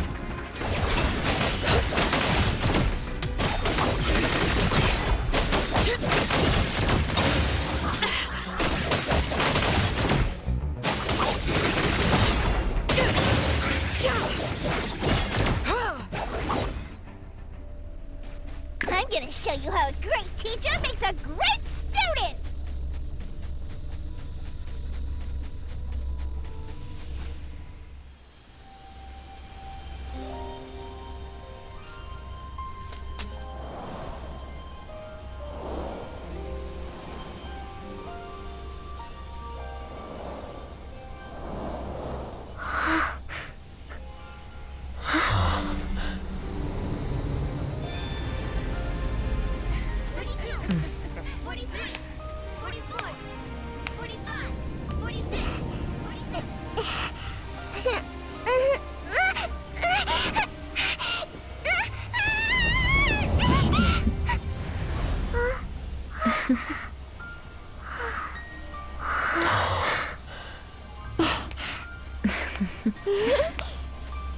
We've been waiting for you for a long time, Renee.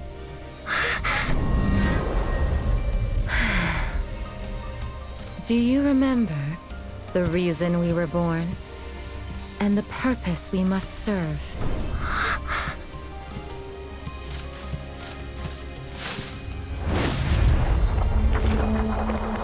All excitement will eventually fade to nothing. Mother has long grown tired and numb to it all. After enduring long and lonely times, a wish began brewing in her heart. We thus awoke to the blazing call of Mother's heart, and came to her side. We swore with our very existence that Mother would never be alone again. Surrounded by her children, Mother found the companionship and happiness she had longed for. But she didn't stop. She kept yearning for more. Because we weren't able to satisfy Mother's deepest wishes in her heart. However, our Mother's wish was never fulfilled. And that day will never come. The last child to wake up, the most beloved of all, brought nothing to Mother and this family but curses, betrayal, and destruction. And now, she's back.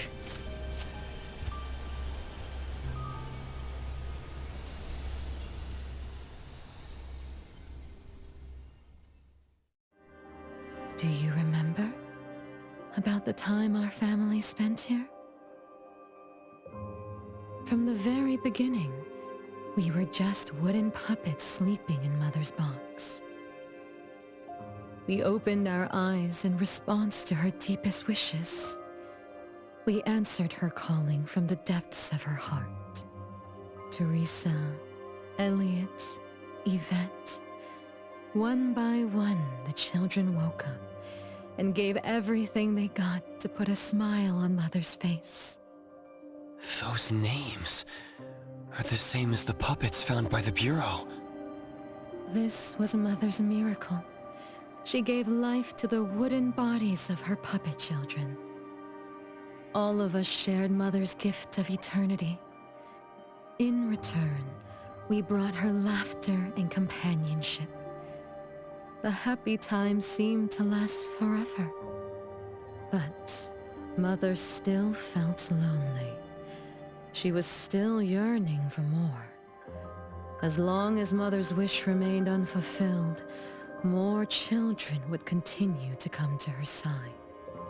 And you, little Renee, are the last child to receive her favor, and the one she treasures most.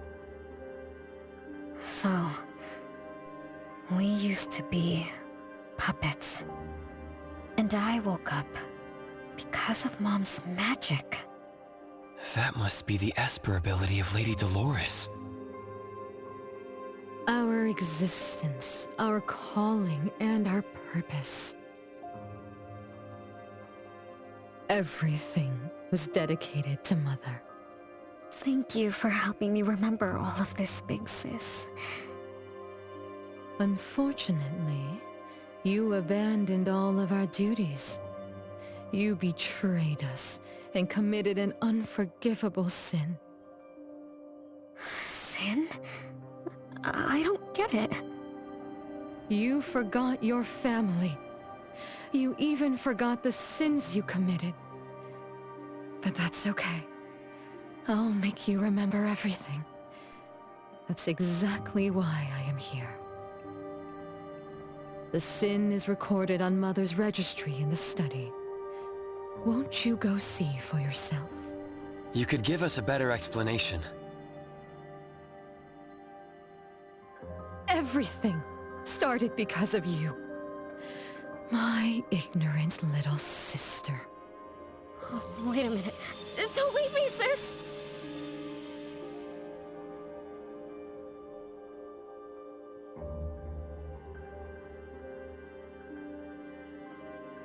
Renee, you're remembering something, right? Just like what Bella said. We're all puppets that woke up in response to Mom's wishes. We exist to keep Mom company. I remember many, many things now. I had tea with my siblings. We also played hide and seek at home. But Mom... Our beloved Mom... Where is she now? Why am I the only one alive by myself? Where did they all go? We'll have to check the study.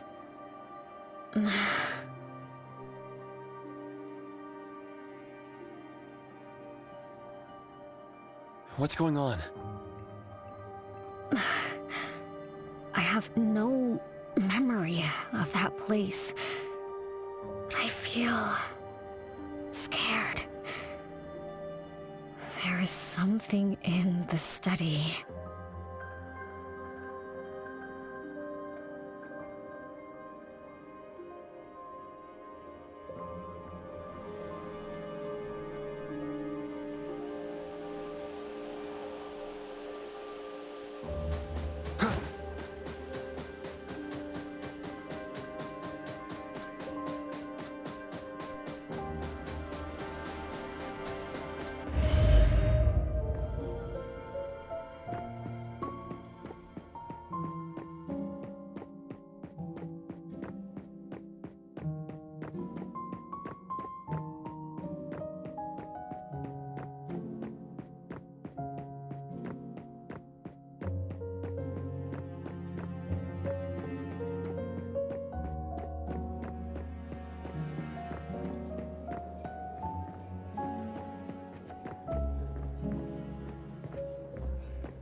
No way a crappy door can stop Master of the Ichidaime!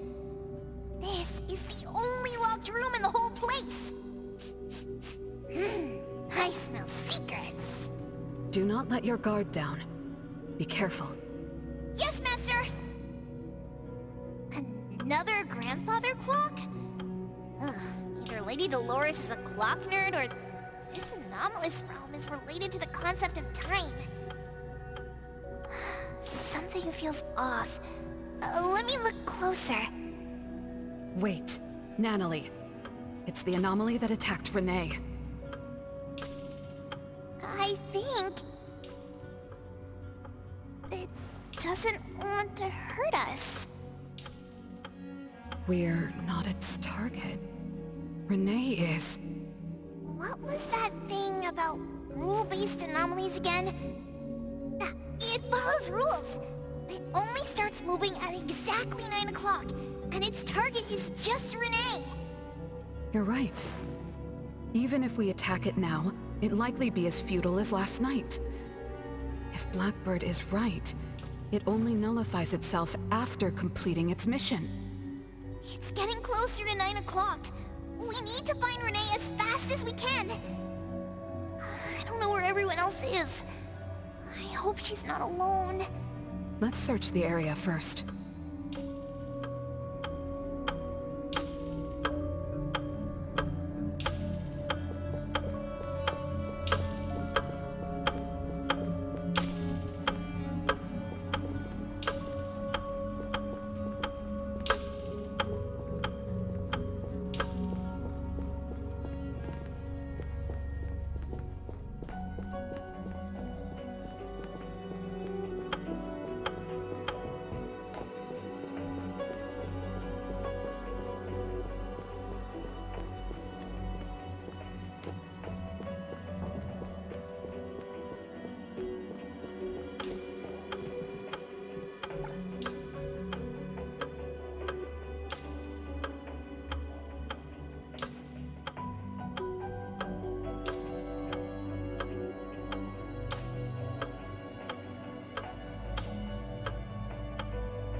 me!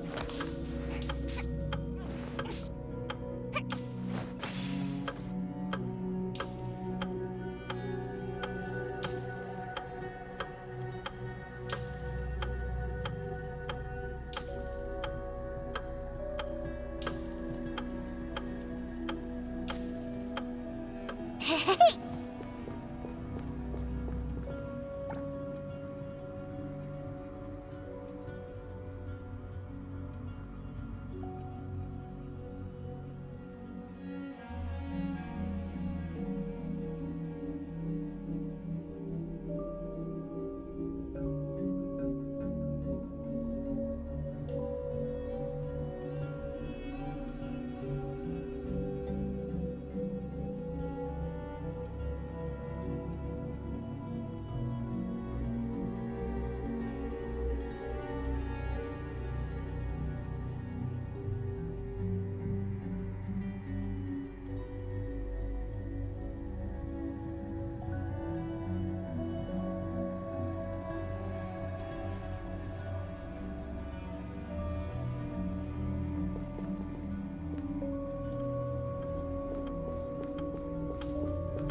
With so many siblings around, the house must be crowded, right? I wonder what it's like, playing and messing around with them every day. Master, do you have any siblings? Yes, and no. I did once live in a garden with many sisters, but none of us were related by blood. Huh? If you're not related at all, why did you have to live together? Mother collected beautiful flowers as she saw fit. Of course, she was also a woman with no blood relation to any of us. That's so weird. Well, but isn't that not too different from the Constantine family? There are some similarities, but knowing the Constantines, I find it somewhat ironic. that our mother and Dolores are complete opposites. I can sense Lady Dolores' sincere feelings as she cared for her children. Though they are puppets, she treated them as real children. In contrast, the other mother simply manipulated the children she collected into decorative pieces for her own fancy. Master, I don't know what was going on, but I'm glad that you got out of the garden. Mm-hmm. I think so too.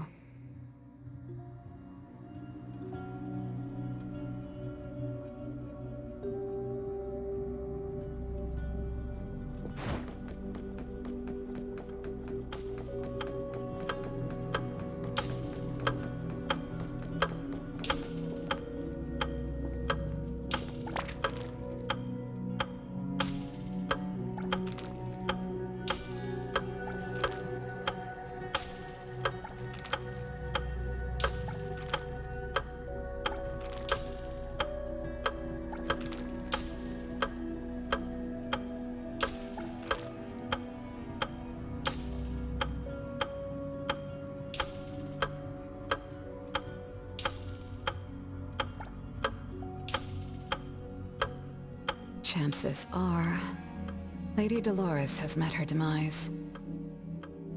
Only Renee's number is different.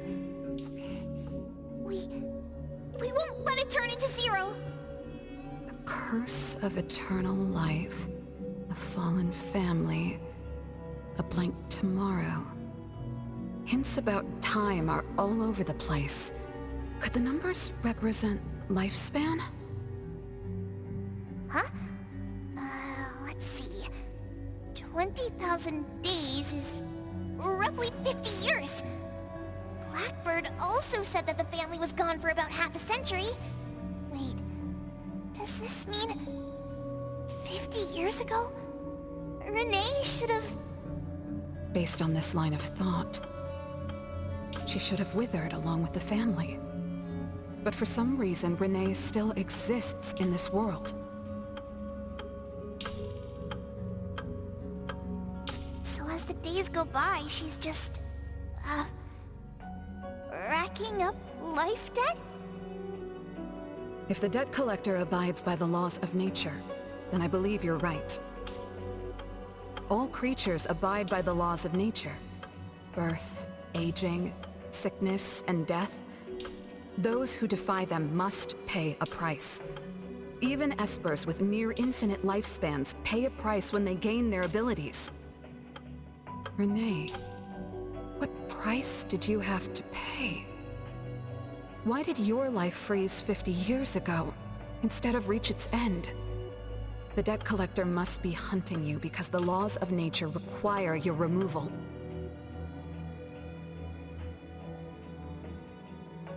So the puppets at the Bureau, they were Renee's family? Removed by the debt collector? Master, what should we do? Renee's commission. A-Bone accepted the commission. There's no reason to break our contract. I'll do my best.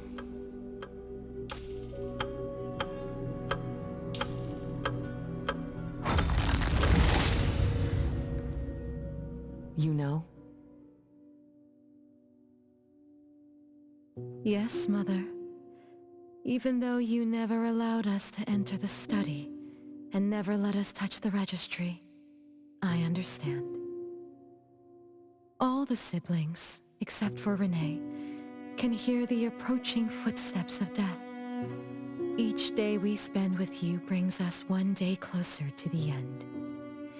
Each day we dispel your solitude takes away another day from us. Isn't that so?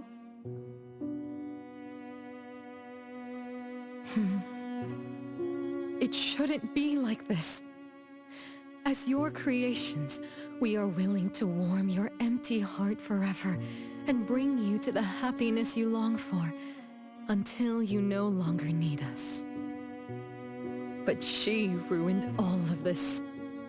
When she was born, that cursed registry appeared in our home.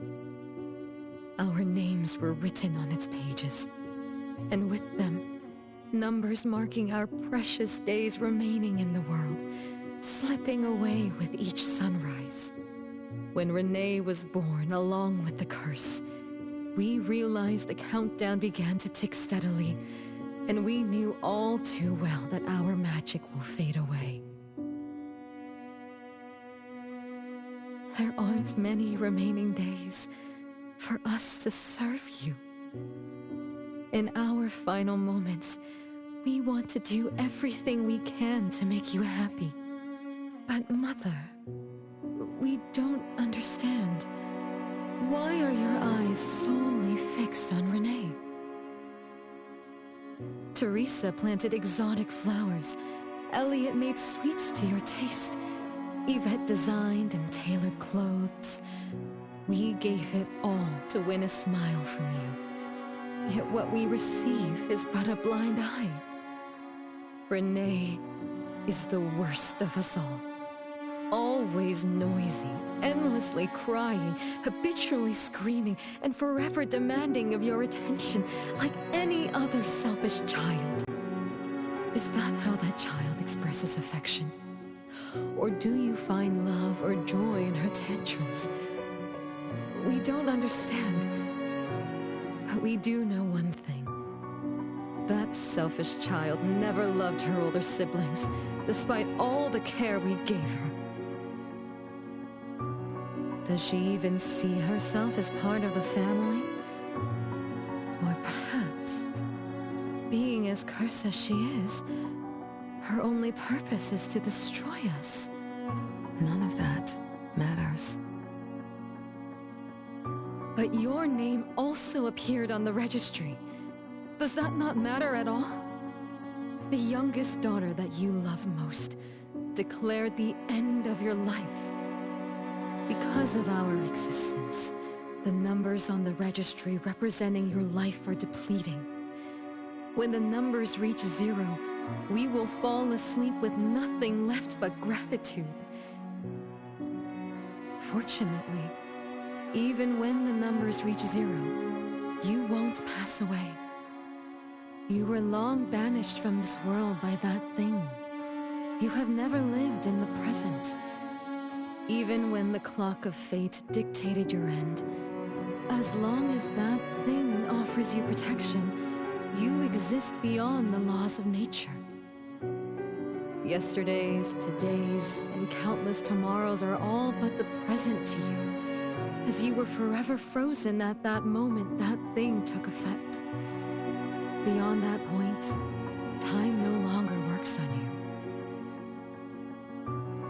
In the endless nightmares she brought upon us, this is the only thing we are thankful for. The malicious curse will never harm you. But even so, I won't forgive that child. Ever.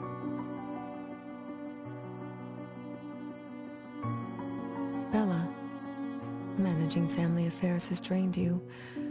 I'm tired too.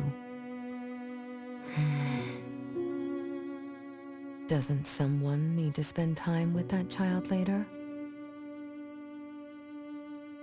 I understand. As you wish, Mother. As long as this makes you happy and fulfills your final wish, we'll maintain the facade of harmony until that child's curse destroys us all. No. That can't be right.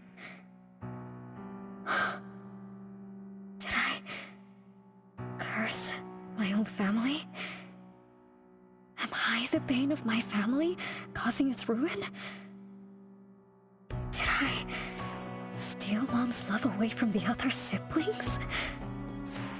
Did I even take away their lives? Look at you, denying that you ruined everything. Exactly like before.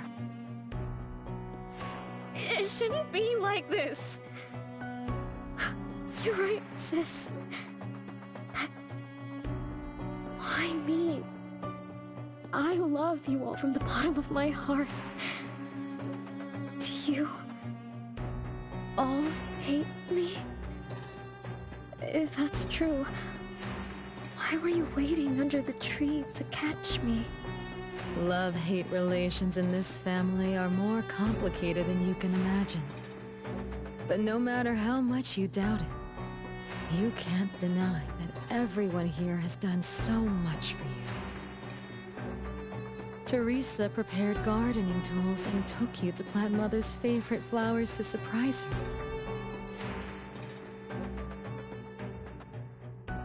But what did you do? You barely scooped some dirt before rushing to Mother for praise. When Mother saw the cuts on your hands from fooling around, she scolded Teresa for giving you hard work.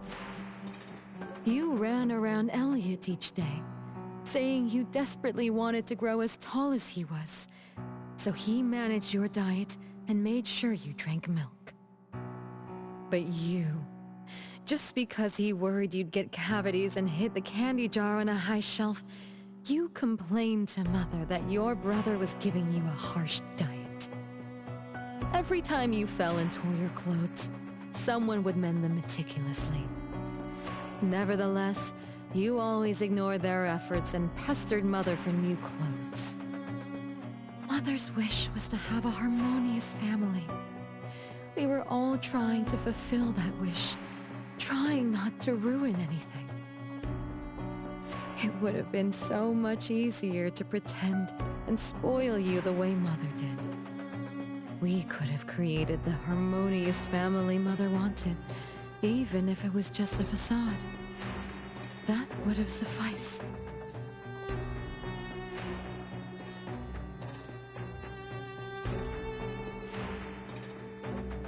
But we couldn't. Even after all your mistakes, we couldn't help but love you like real family. You were our most precious little girl. However, in the face of death, in the face of the curse you brought upon us, even the most sincere love wears out. From the moment you were born, we've been shrouded in the shadow of your curse. The most unforgivable thing is, Mother, she who brought us into the world, was the one to pay the ultimate price.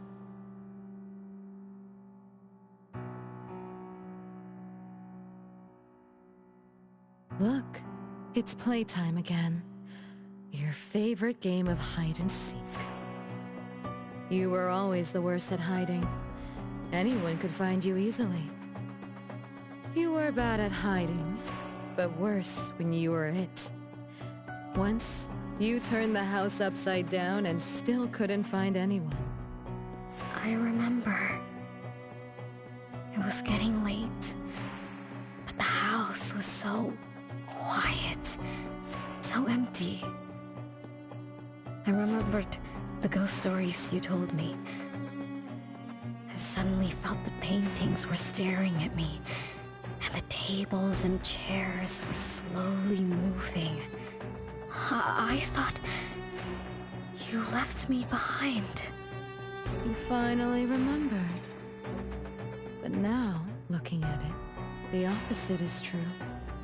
You're the one who abandoned us. When you started wailing that day, we came out of our hiding places. Do you remember what we told you? We are a family, and we'll always be together. That's right. Good girl. Time is up for hide and seek. Once again, you're all alone. Come find us. I'll be... it? This time, you have to find all of us. We'll be waiting for you.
still bothered by those red letters. Aren't they the first letters of names? If they are names, they do match with the voices we heard earlier. But that bright red... it's like a warning. I don't think Mom did this.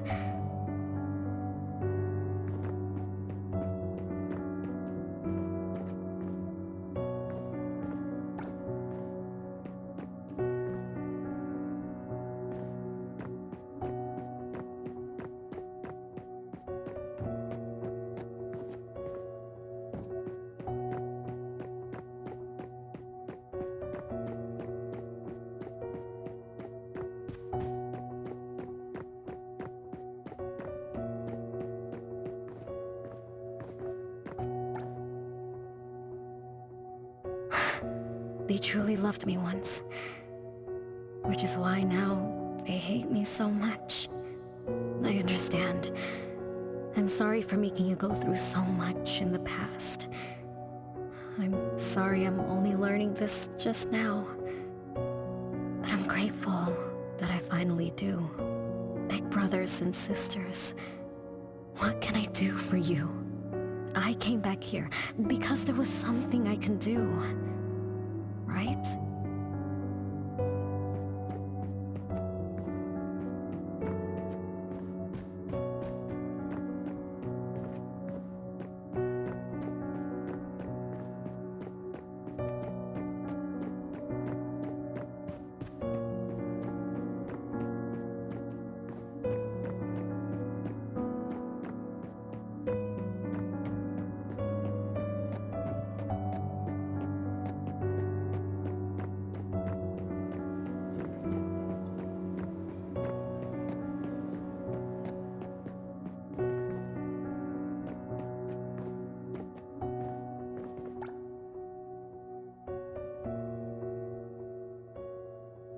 No one found me? Yay! I'm about to win! I already told you I'd win this time. No one will think Renee is hiding here. It's Renee's secret hideout. What's that? Me? I thought we were it, so we can find my siblings. But why is my childhood self here? Back then, who was actually it? Was it Mom? Wait a second. Are we really seeing the past? I think so. I do remember something like that happened when I was a kid, but I only remembered part of it. What we saw should be the whole thing. Are you really sure this is the whole thing? At least, that really happened. Every small thing I remember confirms that they were real. So those words, all those hurtful words, they were real too. Is that right? Something doesn't add up. Please, follow me.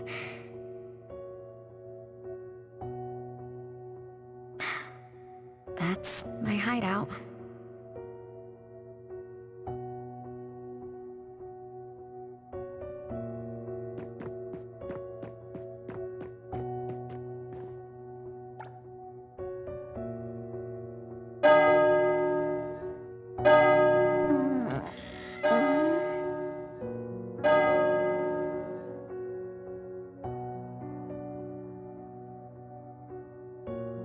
Oh, you found me. Am I the last one to be found? That means I almost won, right? Next time, I'm going to hide somewhere no one can find. Oh, are we going to eat soon?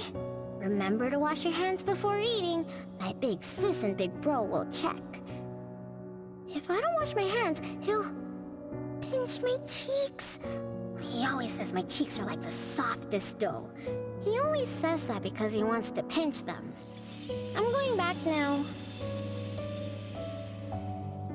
Is this the last puppet? No. The last one is here. Look, another letter. R. I've always carried this puppet around. Why is there a red letter etched to it too? It must mean... You finally arrived, Renee. Yes. Big Sis, I'm back. But you still don't understand. All you did was watch a replay of how our family met our demise. You must have enjoyed how we cursed ones relive our miseries day after day. No, Big Sis, that's not true. The audience, forgetting they were part of the play, denies their sins, as if forgetting would make it all go away. Have you ever wondered why you forgot this home? Forgot us? Were you forced to forget? Or were you unwilling to look back? Renee, you can't lie to yourself. I forgot about the family because I was escaping the past. Looks like you finally found the answer. Yes, I was born from your desire to escape everything. You left all the painful memories of home with me, so you could live carefree in your blissful ignorance. And I will forever call you back, trying to make you remember. You belong here. You belong to our family.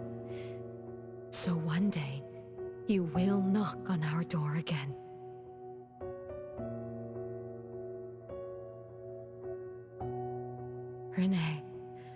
Renee, what feelings do you carry as you come home?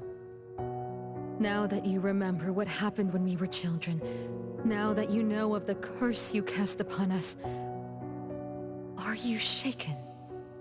Do you even feel the slightest bit of guilt? You won't. You've always been selfish, greedy, and reckless. You betrayed the very purpose we were born to follow.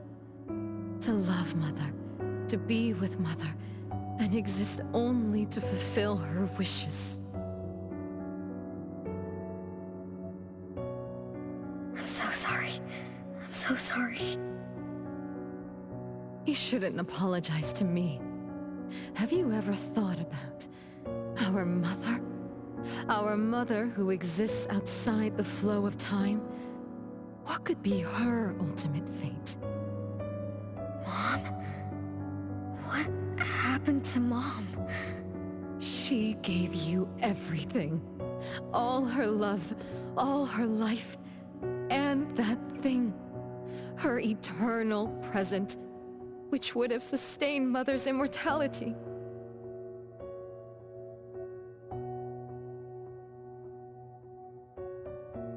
Wait a minute. Big Sis, don't leave! The clock still turns backward. Let's return to the past, to witness that final day of destiny, where you are forever frozen.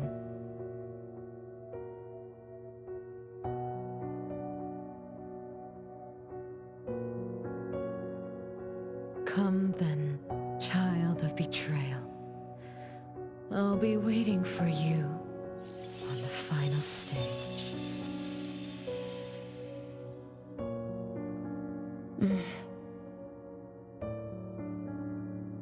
Yes.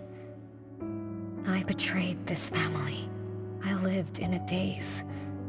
Left my family behind. Just to forget my own sins and escape from my endless guilt. That sin. An unforgivable betrayal. I lived for so long, without purpose. Until today. Renee? Look. This is the message my siblings left behind. I'm not just the cursed child. I also betrayed this home. Betrayed everyone. Betrayed Mom. But my family is still calling out to me. I still have a chance, right? If only I could go back to the past. Back to that last day at home. There's only 2 hours left. I need to find a solution soon. I should talk to Renee about what just happened. 7 o'clock. Time for dinner. Renee? Wait, where are you going to? Hurry, hurry. The food's getting cold. Food getting cold? I can't keep Mom waiting for too long. I can't make her sad. Renee! That is not allowed. Absolutely not. I can't get to Renee. She's completely lost in the past. Let me organize the clues I've gathered so far.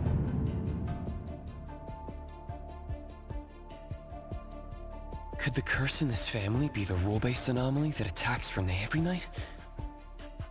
After all, Renee and her siblings likely aren't entities that abide by the laws of nature. It does make sense to be targeted for that reason. But if that's the case, why does the anomaly only appear when Renee wakes up? Shouldn't the anomaly that enforces the laws of nature have appeared with the first child? Can we really trust this Bella? Something's not right. Also, why does the puppet Renee carry also have a red letter on it? Are these things caused by the anomalous realm? Or perhaps someone, an Esper, orchestrated all of this? Is that Bella really a shadow from the past? Anyway, I should catch up with Renee.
What's wrong, Renee?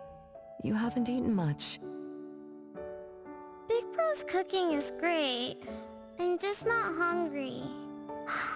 The Mighty King looks tired. He's not moving at all. He won't even sing anymore. Your little cricket? Yeah, my favorite one. Did the Mighty King die? He was still wiggling his whiskers around confidently yesterday. Or maybe he's just in a bad mood, like me. I don't know. In my garden, the cherry tree sprouts green buds, while my little Renee blooms with laughter. Each day, withered leaves drift down, returning to soil, resting peacefully with insects that will never sing again. Such is life, a circle without end. Don't be sad.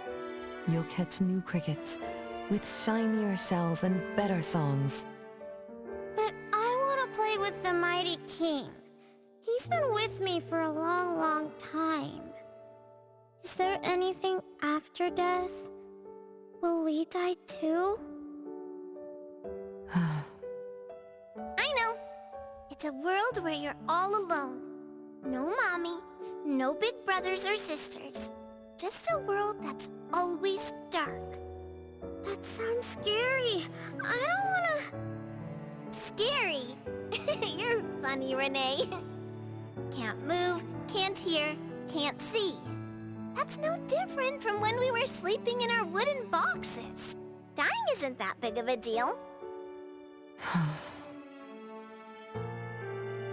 Being alive is much better. I want to be with Mom and everyone forever. Appraiser, you're here. Wasn't I immature back then? My time with my family was running out. Mom had to witness my siblings enter the final countdown. Yet she still had to answer questions like that. Mom, who loved us deeply, must have been terrified of losing us, too. Appraiser, could we go see her? I just need to see her a bit more.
It's way past your bedtime, little troublemaker.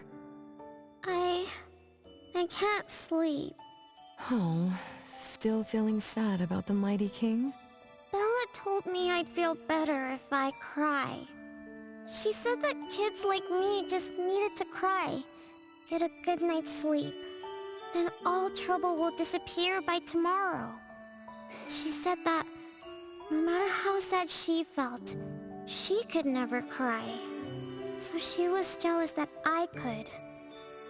Why can't Bella ever cry? Mama is the same. Huh? Why? Is it because you were grown-ups? Because grown-ups are strong? Mom and Sis work so hard for every chore in the house. I want to grow up soon to help you. I'll grow as tall as Mom wants. Oh, if you want to grow tall soon, you can't be picky about food. No, I don't want to eat green peas. All right now, Mama will tell you a story and put you to bed. You'll grow fast as long as you sleep, okay? Are you continuing yesterday's story? No, tonight I'm telling you a story that no one has ever heard before. Once upon a time, there was a carpenter living in the royal city. Her skill was beyond compare. People said she had the magic to breathe life into wood. If she wanted to, those lifelike puppets she created could become alive. The old carpenter loved crafting, but she was facing a most difficult challenge.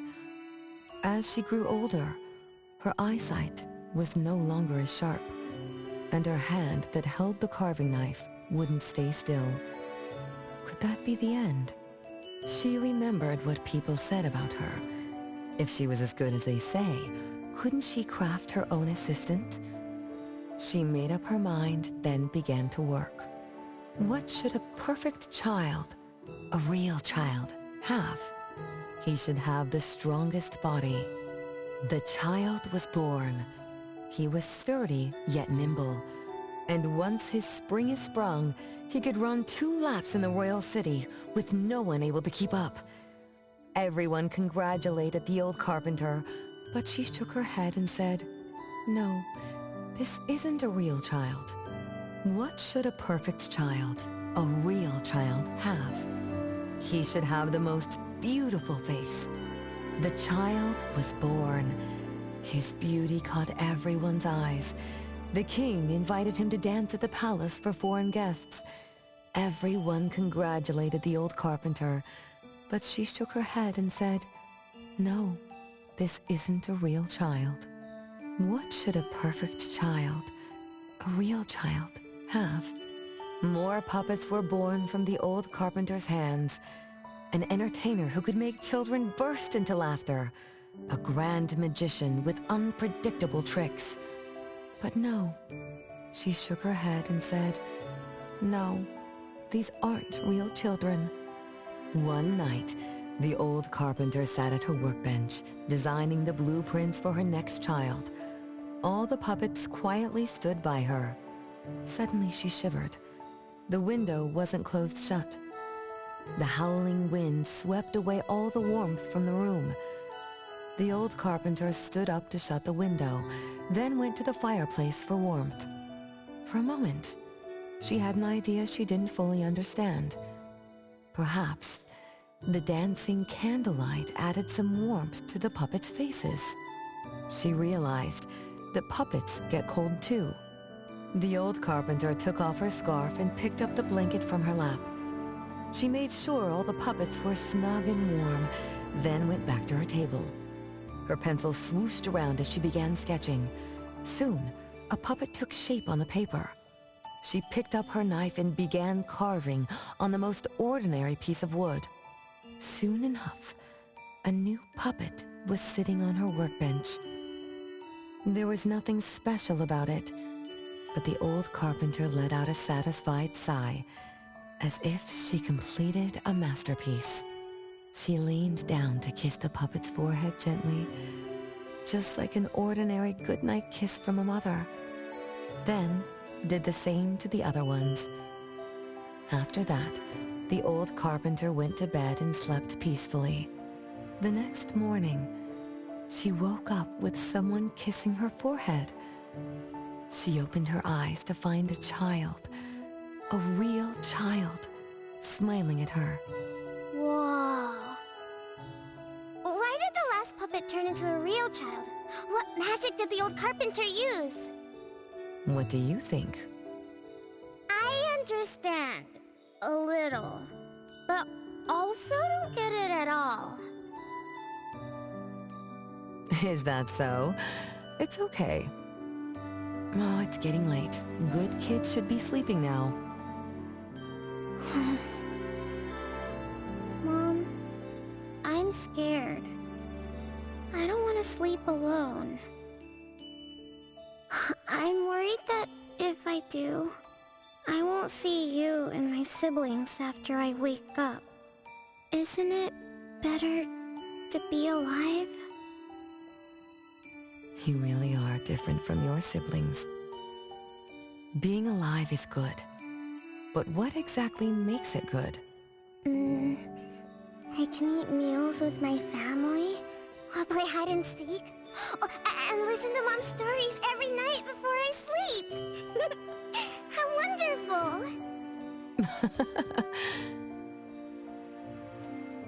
Mom, don't you think days like these are wonderful too? You're right. This is the best life being with you.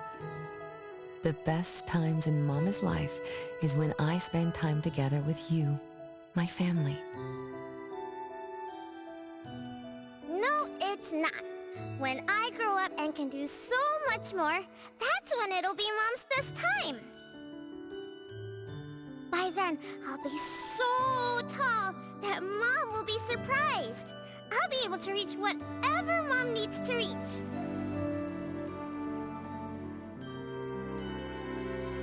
Then I'm going to learn how to drive.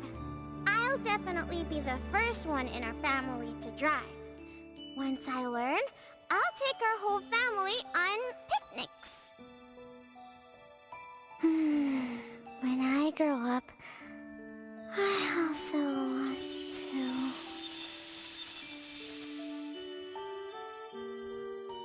Mom.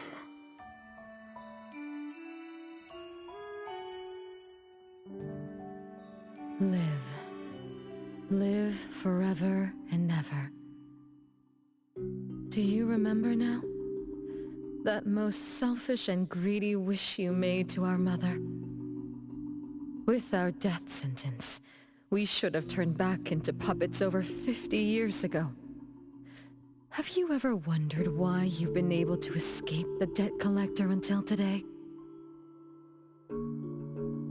That's the secret that granted eternal life. The secret that froze Mother's body and soul at that very moment. And the price she paid for this eternal moment. Exiling herself out of the mortal world, living without worry or care, without joy or sorrow, without thought or feeling. She should have been enjoying her unmoving life, and we should have been nothing but puppets she made on a whim, with the sole purpose to serve as her children. All we had to do was live under Mother's roof, love her, be loyal to her, and fulfill all her wishes. It should have been that way. Even when faced with the registry, faced with the curse you invited, all we could do was to give everything we got, and do our best to fulfill our mission until the countdown ends. But what about you? You endlessly sought for Mother's attention, affection, and everything she could possibly give. Now tell me, on that final night, what did you wish from Mother? I told her I wanted to grow up fast. That's right, honest child. And then?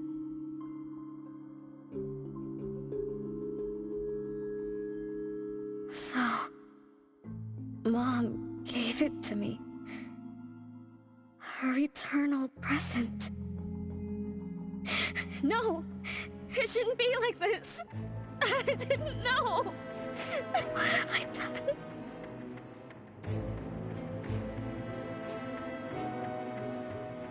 Renee, it's not like that. Yes, the eternal presence that should have protected Mother is now in your eyes.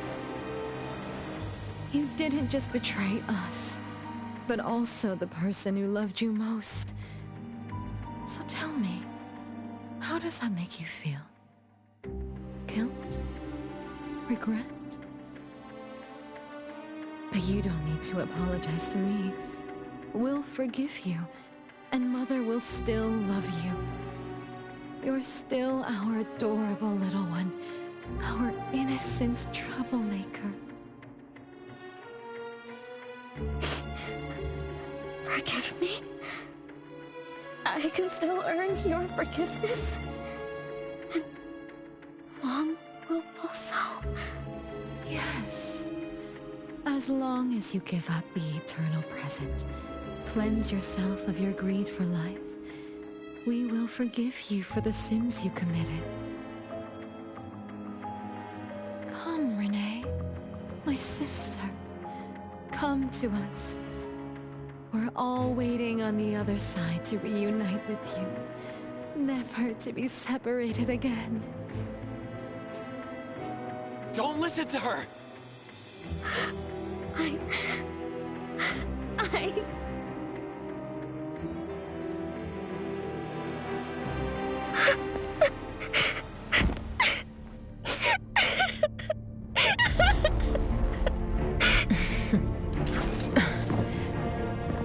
Who exactly are you?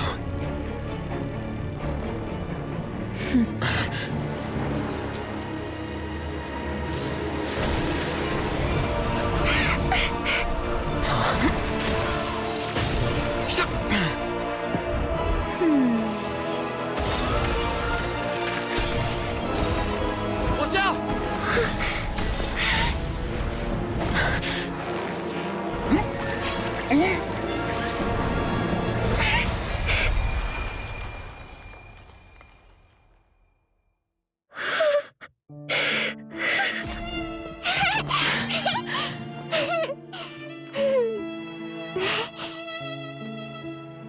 Remember to get to bed early and eat your veggies. My little petal needs to grow up healthy and happy. Don't forget Mama after you grow up, okay? What is life? Promise me you'll find the answer for me, okay? Where are you going? I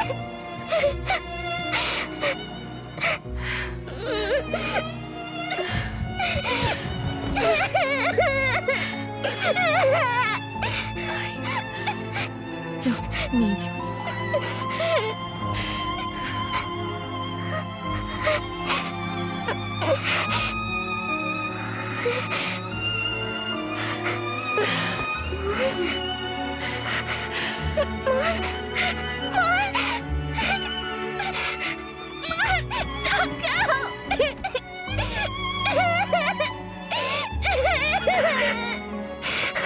It's all my fault.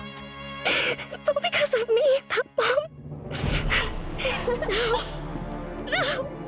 I don't want this. See?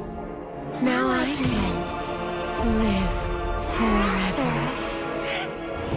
I don't need you anymore!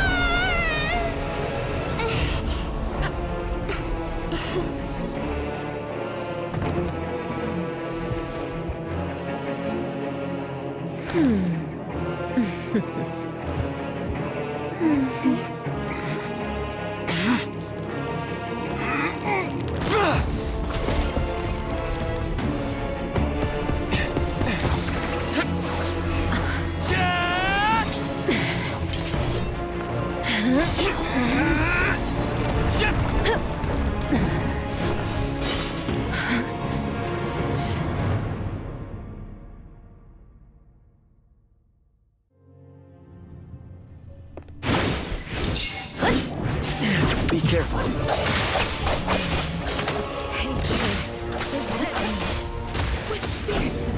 It's fine. As if engulfed in flames. Be careful.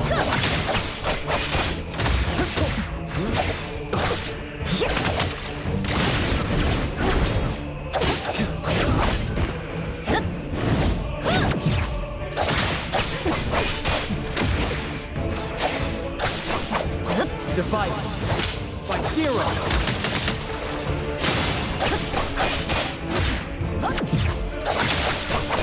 Engraved.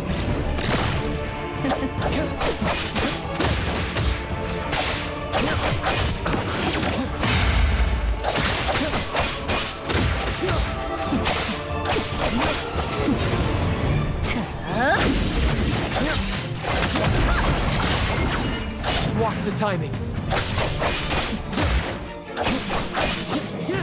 Let's finish this!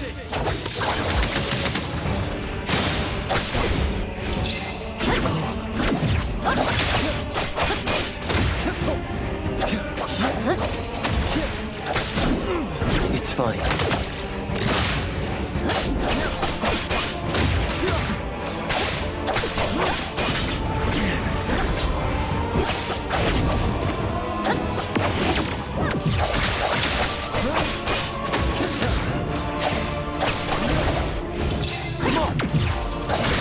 It's fine. Divided by 0.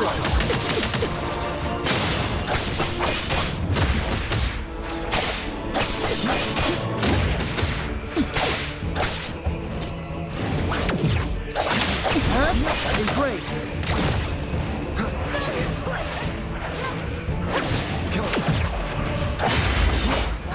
Stronger than I expected. Let me show you something.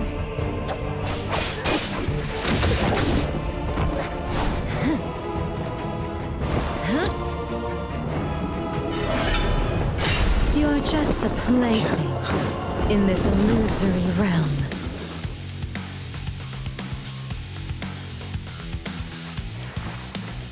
Yep.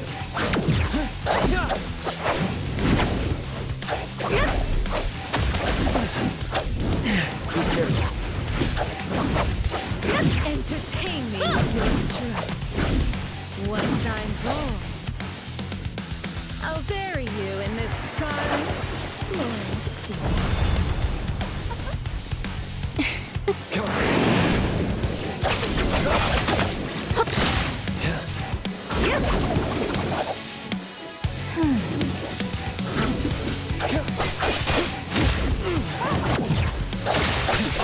Divide by 0.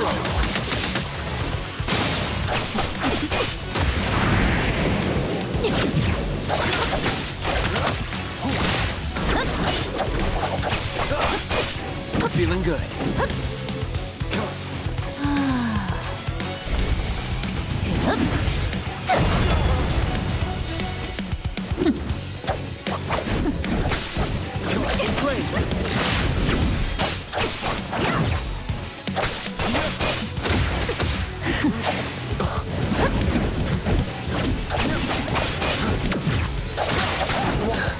Hang in there.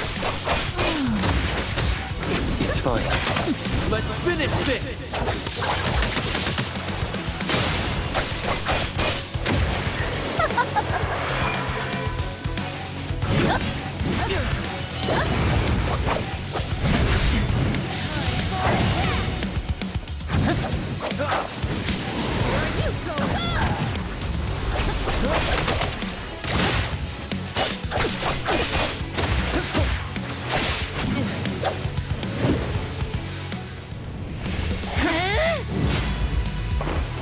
You.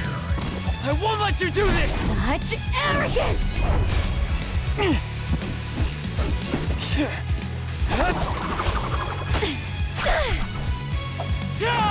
Is that it?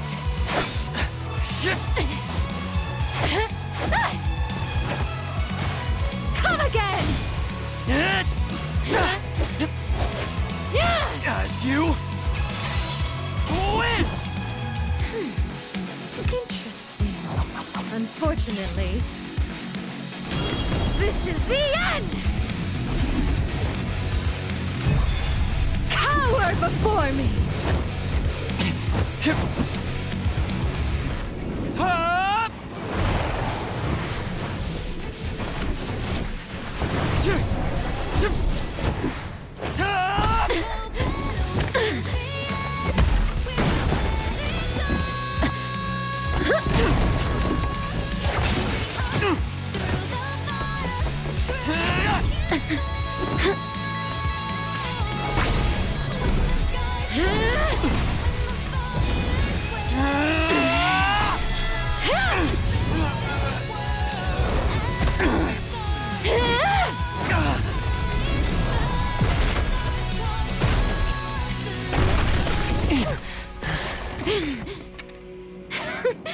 That look on your face. I like it!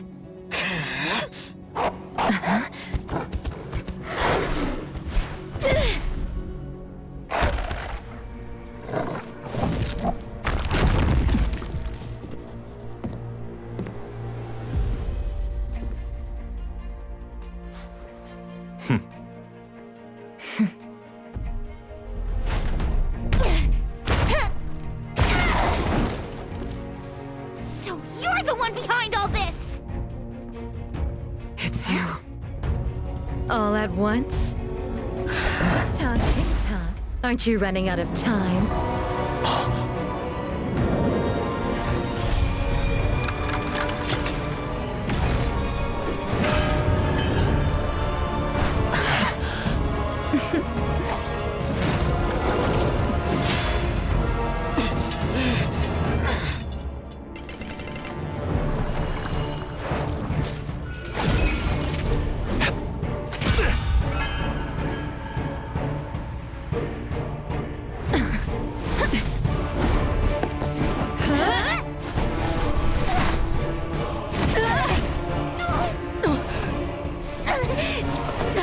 You're slower, Daffodil. Is this little cutie distracting you? I wonder when she dies, she'd be just as charming! Master!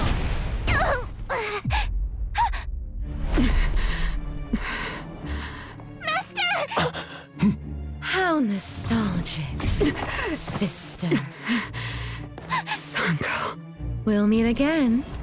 Just so you know, Mother misses you too.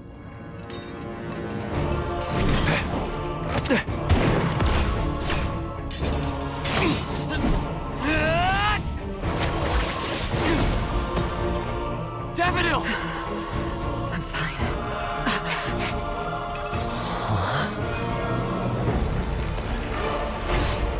It's not over yet.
Just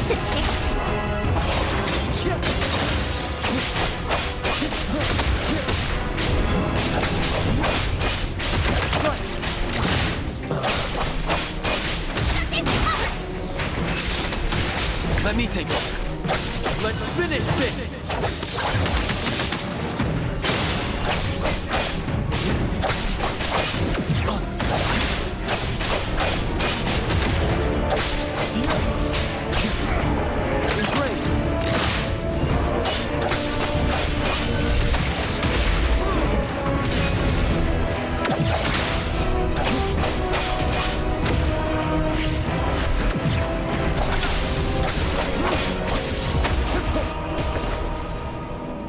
Is everyone okay?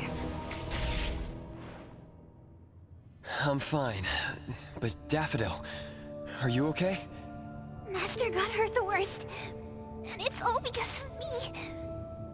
I'm fine, really.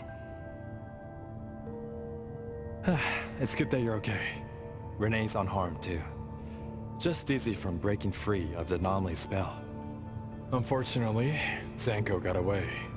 She's a core member of the criminal organization, the Scarlet Letter.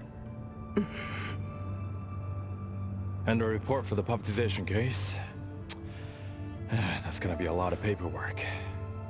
Thanks to everyone from A-Bone.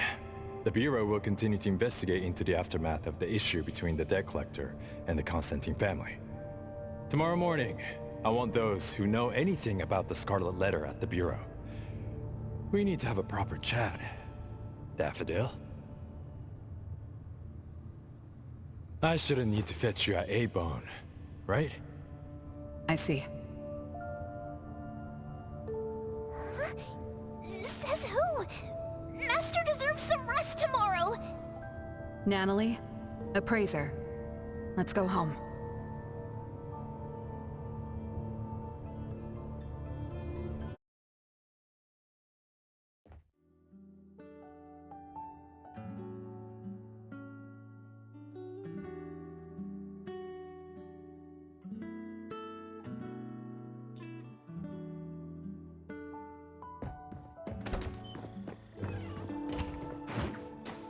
The wind's just right.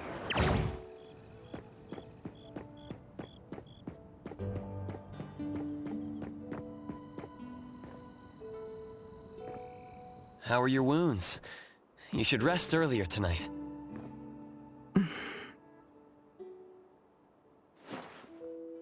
It'll be fine soon. And how are you? Are you okay? Her Esper ability can affect people's minds through auditory and visual hallucinations. I see. So all the stuff Renee and I saw were illusions layered on top of the debt collector's anomalous realm. Or rather, an illusory world tailor-made to her understanding of Renee, after thoroughly excavating Renee's thoughts and feelings. In other words, Zankou used her Esper ability to alter the family's history, making Renee believe she was responsible for her family's deaths, leading her to voluntarily give up her eternal present.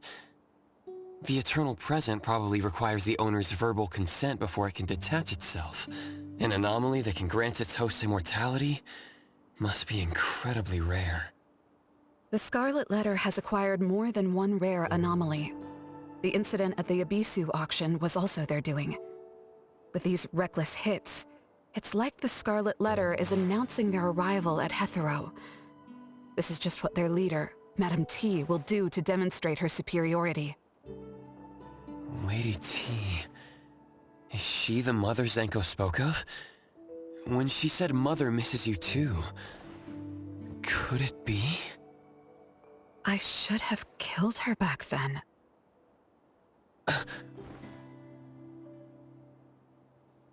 So, Zankou used Scarlet Letters to spell betrayer. She could be considered my adoptive mother. I don't deny that she gave me the first home I knew of.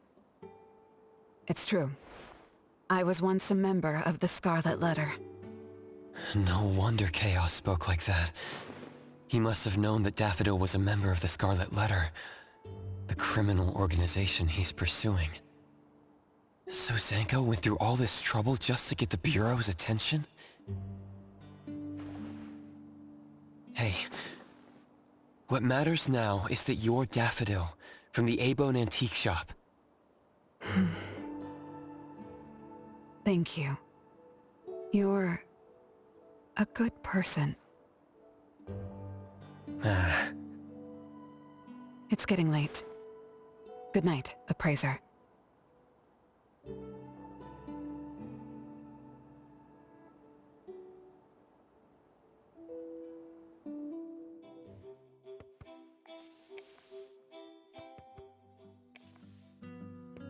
Oh, Appraiser, have you seen Master? Daffodil isn't here? She's been gone this morning, and hasn't come back. Maybe she is assisting the Bureau. For that long? We're here. The A-Bone Antique Shop. Appraiser, Anomaly. Good morning. Renee! How are you feeling? And this is... This is Linko from ETD6.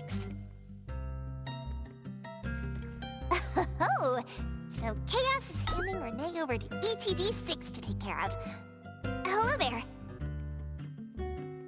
Take care of? We were just going in the same direction. Linko also has something to do at A-Bone, so I gave her a ride when we left the Bureau. Linko, you have some business here? Mm-hmm. I do have stuff to do. What are you up to?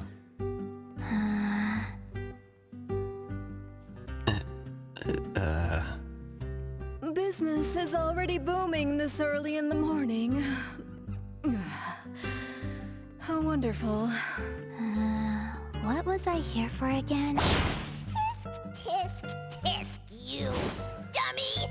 Don't tell me you forgot what you were supposed to deliver! Oh, right. The delivery. Thank you, Xiaojun. Whoa! What's this? I'm an evil spirit that can devour souls! If you dare disrespect me! Xiaojun is my pet. Huh? I can control your body and eat wasabi if I want to, you know! Not hungry now. Linko, who are you looking for? I'm looking for... Found her. Another new face? Just joined ETD? Yes, the director told me to give you this. Oh my. I told them a simple bank transfer would be fine, but they went ahead and sent someone over. Fresh bills are always so nice to look at, though. I have delivered payment to the A-Bone Antique Shop. Assignment complete. Director Alfard told me that the BAC will cover my commission fees, so that's what she meant. But I still wanted to stop by and thank you in person. Thank you, Appraiser, Anomaly, and... Daffodil's not here? Please send her my gratitude. Thanks to all of your help. I learned a lot in the past few days. I went through an amazing adventure. It was wonderful. But we couldn't stop Zankou from taking the Eternal Present. Lady Dolores left that for you, right? Must be something important. Yes. Mom gave it to me. It's a precious treasure that protects me from the debt collector. It froze my life on the day the countdown ended. My time stopped flowing, and I was forever living in the moments between death's arrival. I was tossed outside the flow of time, and taken away from this world, where the years still pass, and the seasons still change. For me, the eternal present negated the meaning of time. I gradually lost touch with my past, and became unaware of everything happening around me. Every little thing in life that becomes precious because of the flow of time. In the end, I forgot what Mom and my siblings expected of me. I forgot why I was born, and why I even existed. Until now. Was that really living? That was the secret, or rather, curse, of the eternal life Mom and I possessed. Mom was also affected. She found life dreadfully boring, so she hoped that our companionship would ease her eternal loneliness. It might have been fortunate for me to lose the eternal present, but honestly, I gained so much more. Most importantly, you helped me remember things from the past, and I finally found myself. That feels so great. I suppose I went through a rebirth, right? I'm so happy for you, Renee. What about the debt collector? Don't worry, I have a solution. Well, in addition, to make the most of this precious rebirth, I've decided to travel around the world. I'll probably leave Heathrow for a very, very long time. So for each and every day ahead, I wish you good morning, good afternoon, and good evening.